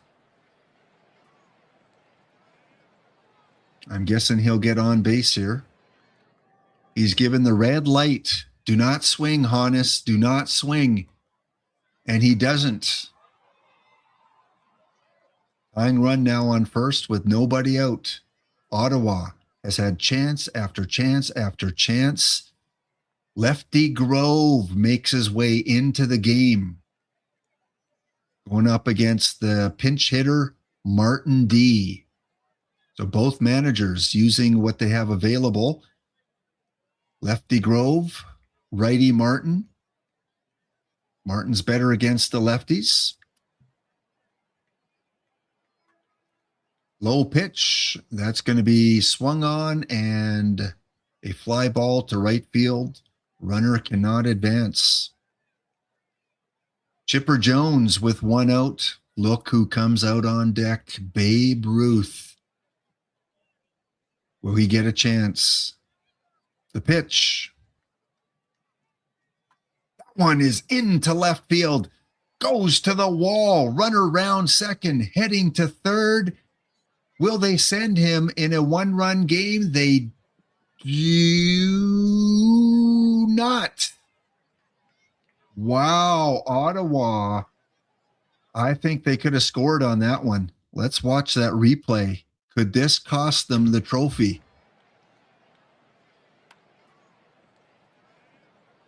Deep to the furthest part of the ballpark.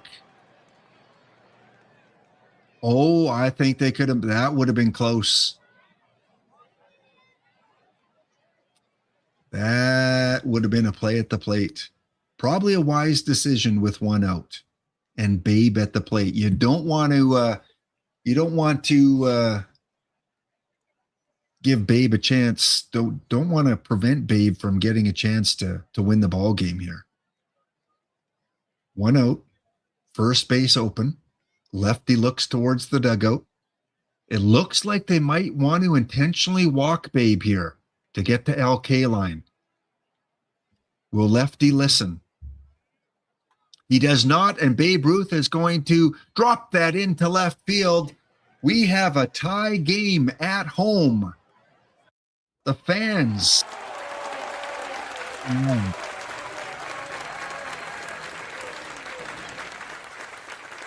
What an exciting Game 7. Runs in the 4th, the 5th, the 6th, and the 7th after being down 3-1 and 5-3. The Ottawa Hammerheads have a chance to take the lead. K-line looking for the go-ahead RBI. He swings at that one. That goes into left field. That is going to be caught. Runner tags and will be safe.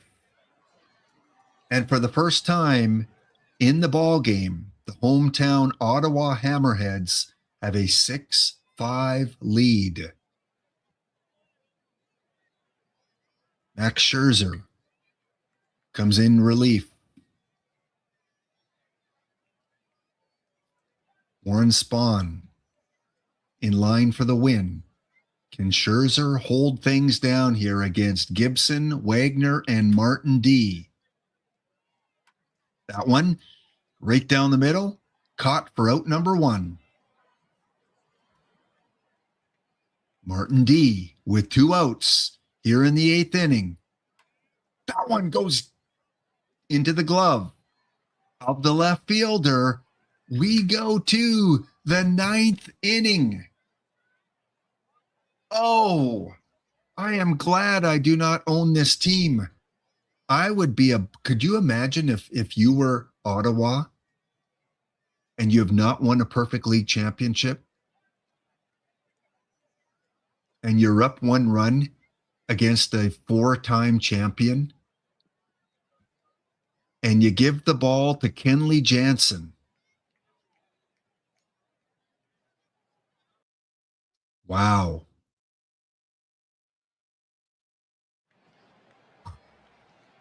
All the best to both managers.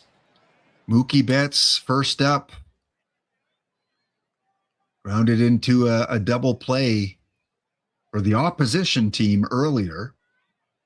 Low pitch, swung on, and caught for out number 1.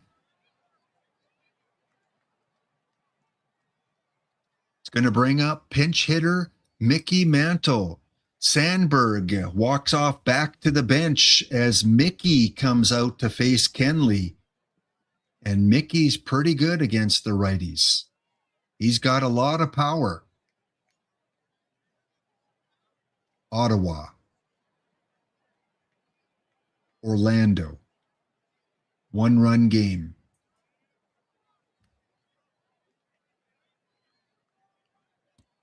Mickey doesn't take the bat off his shoulders. Wow, right down the middle. And we are down to the final opportunity for Orlando to tie the record for most wins in Perfect League, to make more room on their mantle.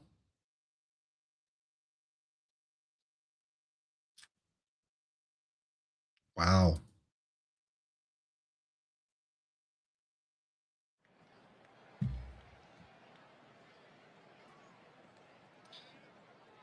Kenley, Mike Trout, leadoff hitter for the Orcas. Will we have a first-time champion in Ottawa? That one is done. And the Ottawa Hammerheads are smiling today up here in Canada as they will win the Perfect League Championship with a comeback victory 6-5 against a great Orcas team. Babe Ruth is your player of the game. The win actually goes to Max Scherzer, not to Warren Spahn.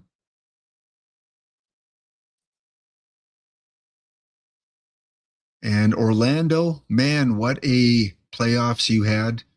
Almost twice coming back from a 3-1 deficit. Having a 3-0 lead, a 5-3 lead late in the game. Maddox gives up 4 earned runs, but it was Lefty Grove. He will blow the save and get the loss. Spahn gives up all 5 earned runs. Scherzer holds down the fort, and Kenley with his 7th save of the playoffs. This level 5 variant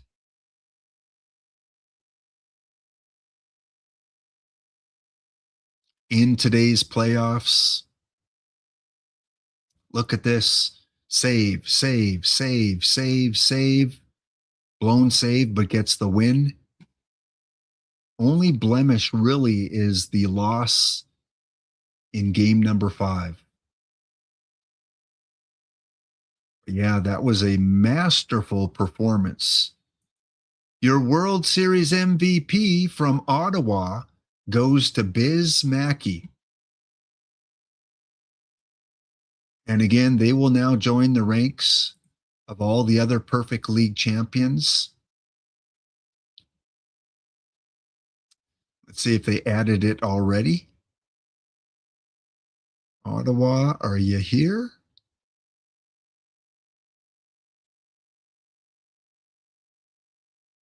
Not yet.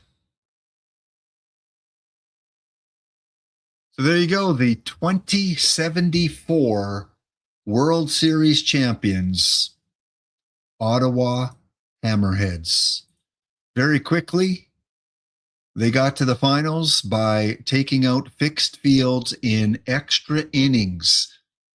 Like I mentioned earlier in the stream, one moment could have dramatically changed who our final opposition was, because the Hammerheads had to go to game 3 and win it in extra innings. They were actually behind a run in the 11th inning. They tied it up in the 11th, and then they won it thanks to, I think it was a Sandberg home run in the 13th. And after that, swept the hustle, swept the Goldies.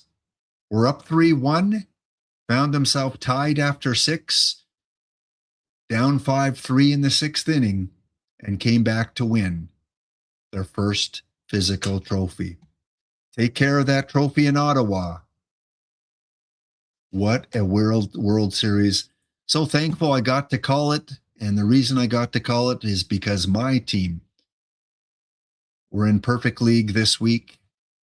They had an 85-77 record, 2 games away from making the playoffs, 2 games away from not getting relegated.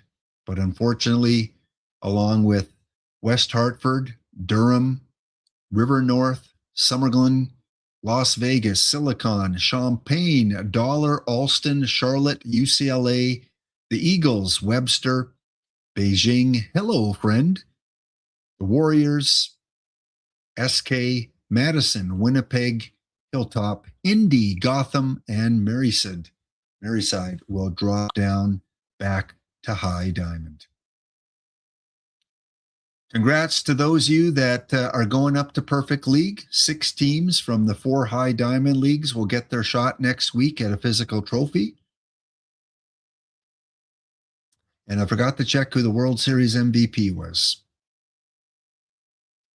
I'm guessing Babe Ruth or Larry Walker.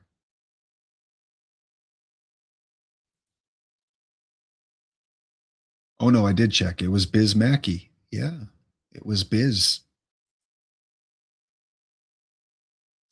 Cavacom, thank you for the raid, Cava. You must have done well today. You must have won the championship or at least made the final. We just finished Game 7. It was an exciting Game 7 of the Perfect League World Series. And congrats to our fellow Canadian, Ottawa. I think they're from Canada. Their team name is Canadian. One final look. Maybe our second final look at the perfect draft.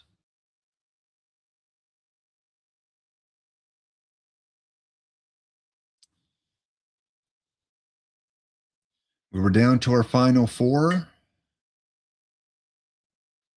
You know, I'll stay on 9 more minutes and that will make it an even 4 hours. So if you guys need less than 9 minutes for another drop to come in, you're welcome.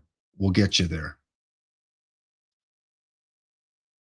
The Geeks, after reverse sweeping me, have now won 8 in a row to make the finals. And Joe Quills is 1 win away from knocking off the non-compliant avocados. Go Joe. Castanar has been on fire. So we'll come back and check that before I sign off here. But let's go and do the up and down ladder because there's 21 out of 32 teams. And when a tournament gets reduced in the quicks, the prizes do not get reduced. So if you go in right now to your perfect drafts and enter the ladder, even if you lose in the first round, you're going to get 2 standard packs. Might as well. Just go quickly draft a team. If you got an open slot, you get 2 standard packs. And at very best, you might get 100 stars and 2 historical diamond packs. Gotta love when those tournaments get reduced when they go into quicks. 2002. 1, 2, 3, 4, 5. Babe Ruth. Do I want Pinch to be my second catcher? Sure. I got both my catchers. Let's go Ichiroo.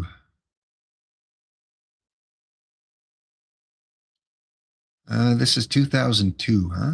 So not really dead ball players. Let's go Nettles and Joyner.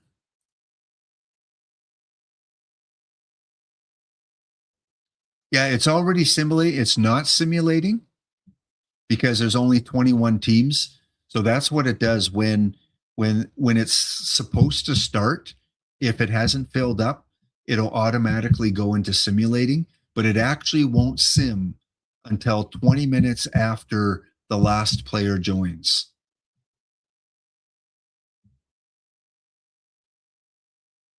So once that last position fills up, once the 30-second team joins, then it starts a 20-minute timer because you got to give that last person 20 minutes to draft. Let's go Griffey and Sell. I like that Magley card.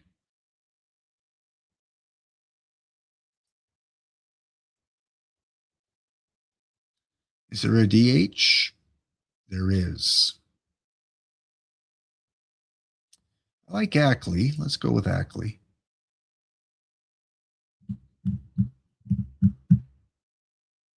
You tried one of those that reverted to quick last week, spent the whole draft, and didn't actually get in.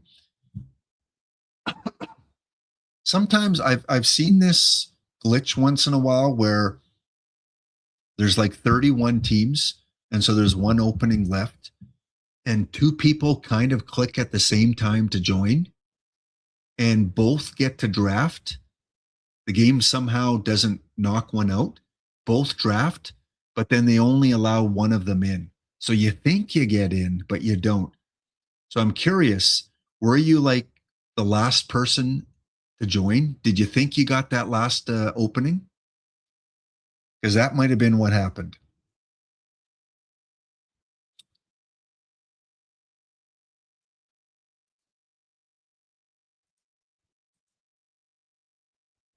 Yeah, okay, that's probably what happened then. Is it let you draft because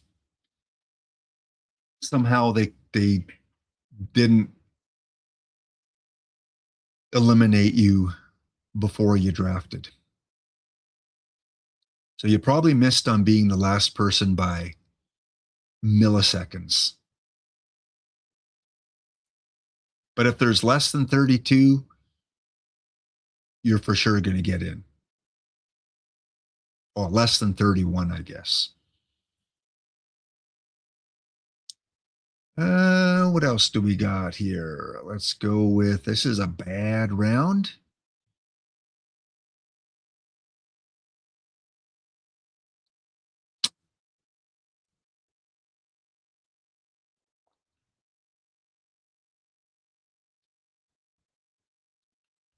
Need pitchers. Pitchers.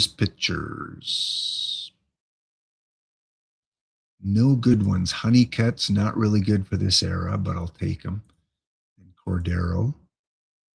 6, 7, 8, 9. I want 2 more probably. Shaw and Chesbro. So I need outfield. I said I need outfield. Taffy and Gibby.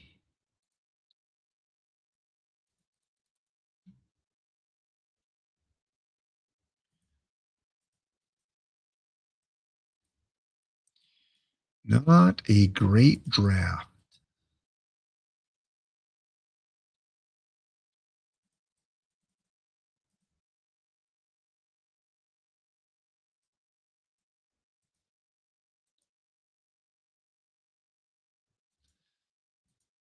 Versus lefties is fine. Versus righties is fine.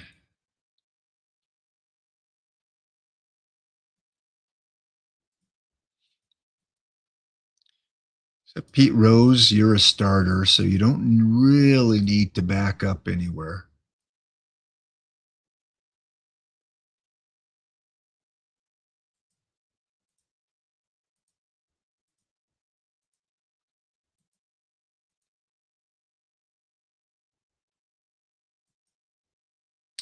All right, still 8 openings left. You're guaranteed at least 2 packs. You never know what's going to be in those 2 packs. Watch this. I'm going to go and open up 2 packs. I'll show you. I'll show you what you could be missing out on.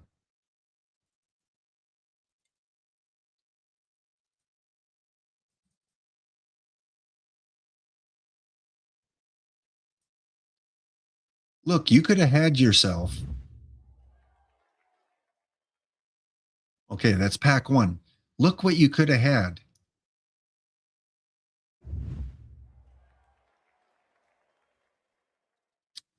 Yeah, that was not good. I don't have a lot of packs on this team because I was in perfect league, so I'd be crazy to hold any packs. I didn't make the playoffs, so no use in opening these up this morning. So I got a lot of these packs in the last 2 days. Can we get a perfect to end off the stream? Thanks to OOTP for allowing me to have special drops on today. Kamish had special drops. EBC had special drops yesterday. So as we close off OOTP 26, the team at OOTP Developments has been really kind to us, to the streamers and to the viewers. We're getting a lot of packs here. Usually it's only kind of on PTCS kind of days, but a lot of special occasions for a lot of the streamers over the last few days. And with no DishNet today, I thought, you know what? I might as well see if I can get some drops here for the World Series, since we're still giving out physical trophies. Still a big, big occasion.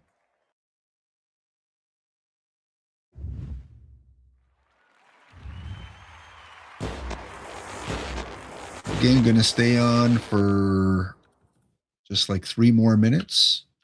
If anyone's at like 95%, let me know, because then I can stay on for 5 minutes. 5 minutes should be like 95%. If you're real close, Lone Star got all yours. Okay, well then we can officially end the stream. Long as Lone Star got his, he subscribed today. I take care of my subscribers. Thank you again, Lone Star, and thank you, D King. Thank you, Franchise. Franchise, 9 minutes ago. Almost long enough for 2 sub babies. Oh, is that your way of saying you want to be Babe in the movie? Talking about babies? I see your little ploys. Maybe in the sequel franchise, it'll be like a twist, a movie twist. They reversed roles. We're going to call it Silly Sunday.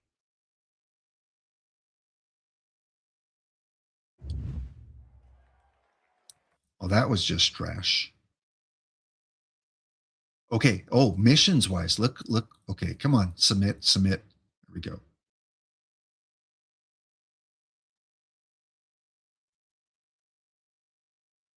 There will be no humor tomorrow. I've got 6 missions to go. I got 110 stars. Can someone that knows the game really well, I need 3 more clubhouse stars or 3 more clubhouse cards. Can someone in chat tell me who the cheapest ones on here are? I got some buy orders in. Let me remove those buy orders, because no one's biting on them. I wanted to pay $30K for a diamond clubhouse.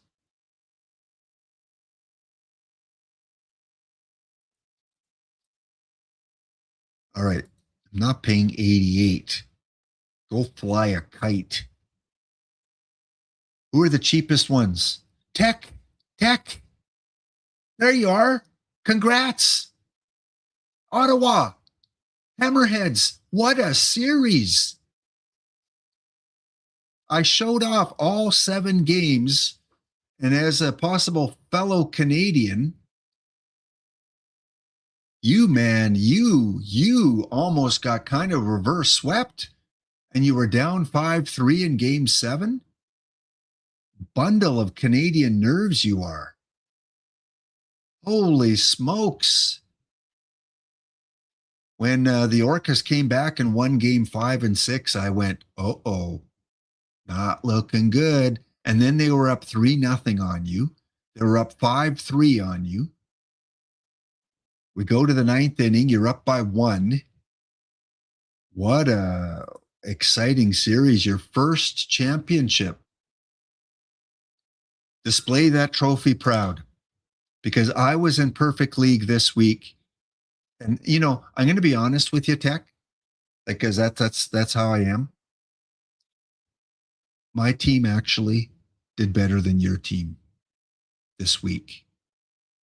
I'm going to give credit to my team in Perfect League. Because when did you start your team? Back in March? Mine was like 3 months ago. And I'm here in Perfect. Yeah, I know. It's quite the feat. I know. All right, who are the cheapest diamonds? Okay, Lone, I see you there. I'm going to come over and I'm going to give people like 8 more minutes to get their drops because I know some got here late. And then I'm gone. It's like almost 6 o'clock. Okay. Memorize these names, chat. Memorize them. I need 3 diamonds for 110 points. And then I can open up those reward packs.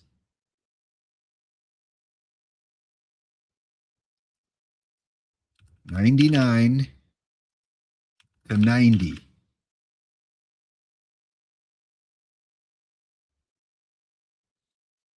Alomar, Fulpert, and Lester. Okay, I got to make sure I don't own them. Okay, Sandy. Fulpert's 50. And Lester's, he's 65. Are you trying to rob me, Ottawa? It's bad enough. The Ottawa government takes all my tax money. You're trying to take my stars? I want an audit.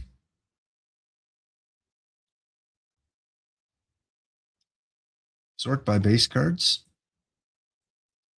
I did not know you could do that.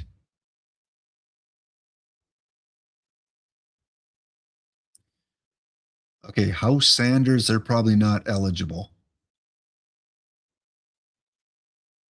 There you go. We have an auditor, Tech. You better not be steering me wrong as a fellow Canadian. So who do I need again?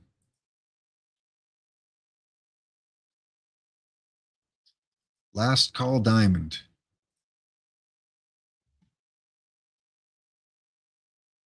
Lester, Fulpert, and Alomar, like the bottom 3. They should show you on here how many stars it cost. Can we please get that in the next version of the game? Please put a little column here, the price. Okay, Fulpert, Alomar, and the Texas reliever. Now you're making me work. We Canadians don't like to work. Where's the Texas reliever? Tex.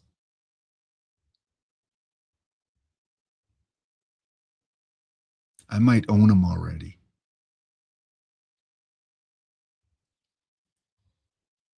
All right. So I don't think I can buy 3 of them, right? Because I would need like a 40, a 40, and a 30. So I'm going to be a few stars short. And I don't want to pay $88K for Fritz. Like, I'm not paying that much. Are you nuts? So I'm going to just wait. I'm going to continue to put in my buy orders until I get enough stars. A buy order for him.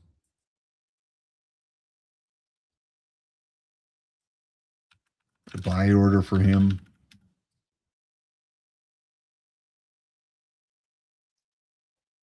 And who is another cheap one you said here?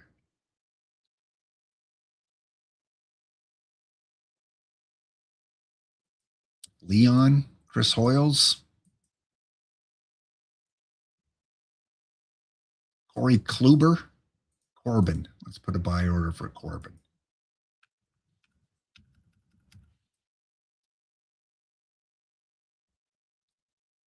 There we go. No rush because I'm back in high diamond, so I do not get to stay in perfect. But one more time, because Tech is in the house, and when you win your first championship, it's beautiful that you got to be able to see a video recording of it. Here we go. I mentioned earlier, Tech, I don't know if you've been here the whole time, but you almost did not even get a sniff at it because you had to go to extra innings in the wild card game, and you were down a run in the 11th inning to a great, great player in fixed fields. And you came back in the 11th inning to tie it up. And then our good old Canadian, how's that? A Canadian ties it up for you in the 11th inning, or actually wins it for you in the 13th inning. That's how close you came from not winning your first championship. Amazing. And then you swept. You swept. You're up 3-1. You lose 7-2, 8-7. And then in game 7, you're down 5-3 in the 7th inning. 5-4 in the 7th inning. And thanks to Biz Mackey and Babe Ruth, you're the proud owner of this wonderful physical trophy. 2 weeks to go, folks. 2 weeks to try and earn one of these. Let's shout out the Ottawa Hammerheads. Put your hands together for Willie Hernandez, Spencer Strider, Max Scherzer, Clayton Kershaw, Lefty Grove, Warren Spahn, Tom Seaver, Satch, Kenley, Jacob, Martin, and Dwight, and for their ace, Pedro Martinez.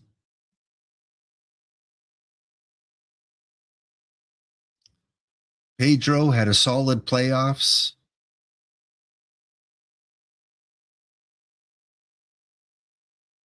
He's been on the team since 2067. 102 wins, 84 losses. Pitcher of the Year last year. Also an All-Star. And let's shout out the hitters.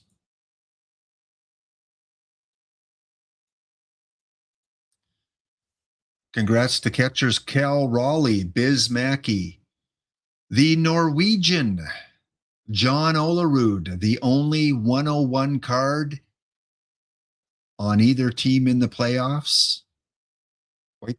I'm curious, Tech, what was your reason for John when there's so many other players like Lou? I mean, you could have had Mule. Why did you go with John? I mean, it was a great call. Albert, Mookie, Ben, Chipper, Martin, Hannes, Mickey, Babe, Ricky, and our Canadian, Mr. Walker. Very good avoid Ks against the righties. Very good against the righties.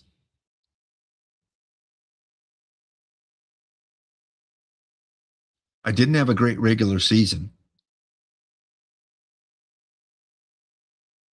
but came through when it mattered.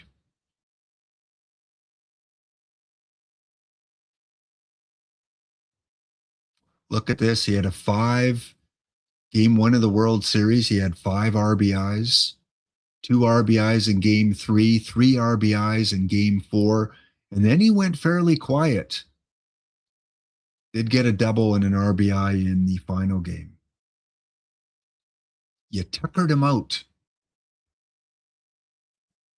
And as mentioned earlier, he played for a lot of teams in his career. I always just remember him as a Blue Jay and a Mariner. I forgot about some of these other teams that he played for.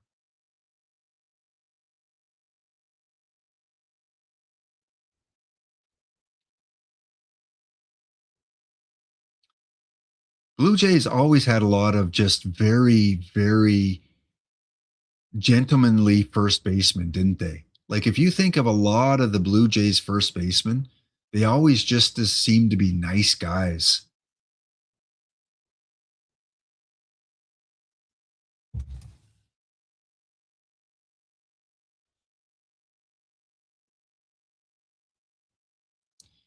All right, did Ottawa respond there? What did Ottawa say?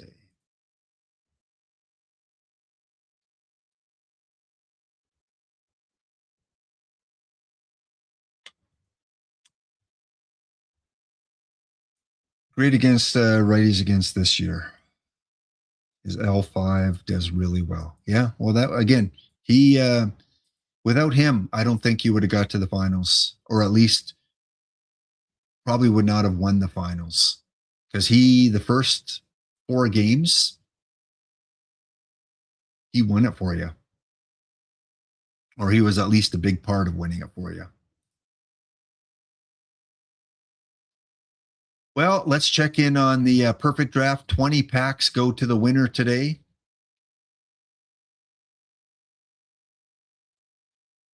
And fortunately, we will have a winner.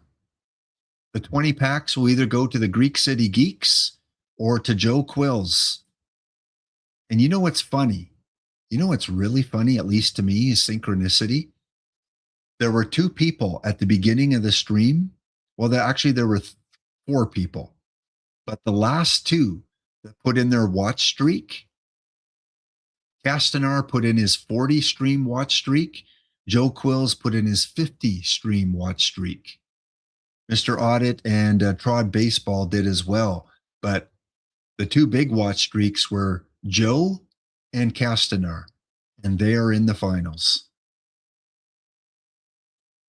Cool to see. So those 20 packs will either go to Grizzled Gamer or to Philly Guy 73. I'm going to write these names down so I don't have to go back in later.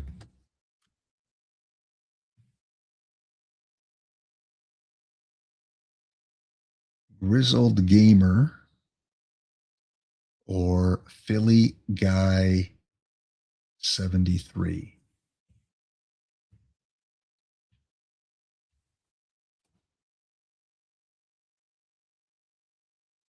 All right, I am tuckered. I'm going to send you over to Lone Star.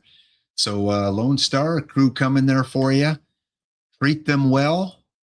Thank you guys for tuning in. I hope you got all 3 hours of your drops. I went about an hour and 16 minutes past the time limit. So unless you came really late, you should have got 3 hours worth. Have a wonderful evening. Back tomorrow at my usual time, 1 p.m. Eastern. And yeah, we're here for a good time. Not a long time. So have a good time. The sun can't shine every day. It's a great day for baseball.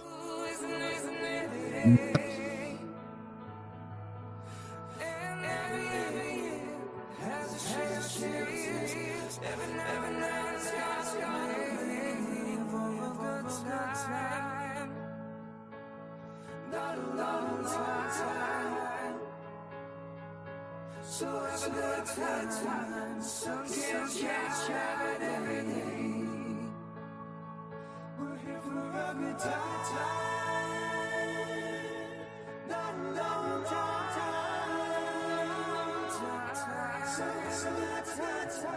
sun can't shine every day. So have a good time. The sun can't shine every day.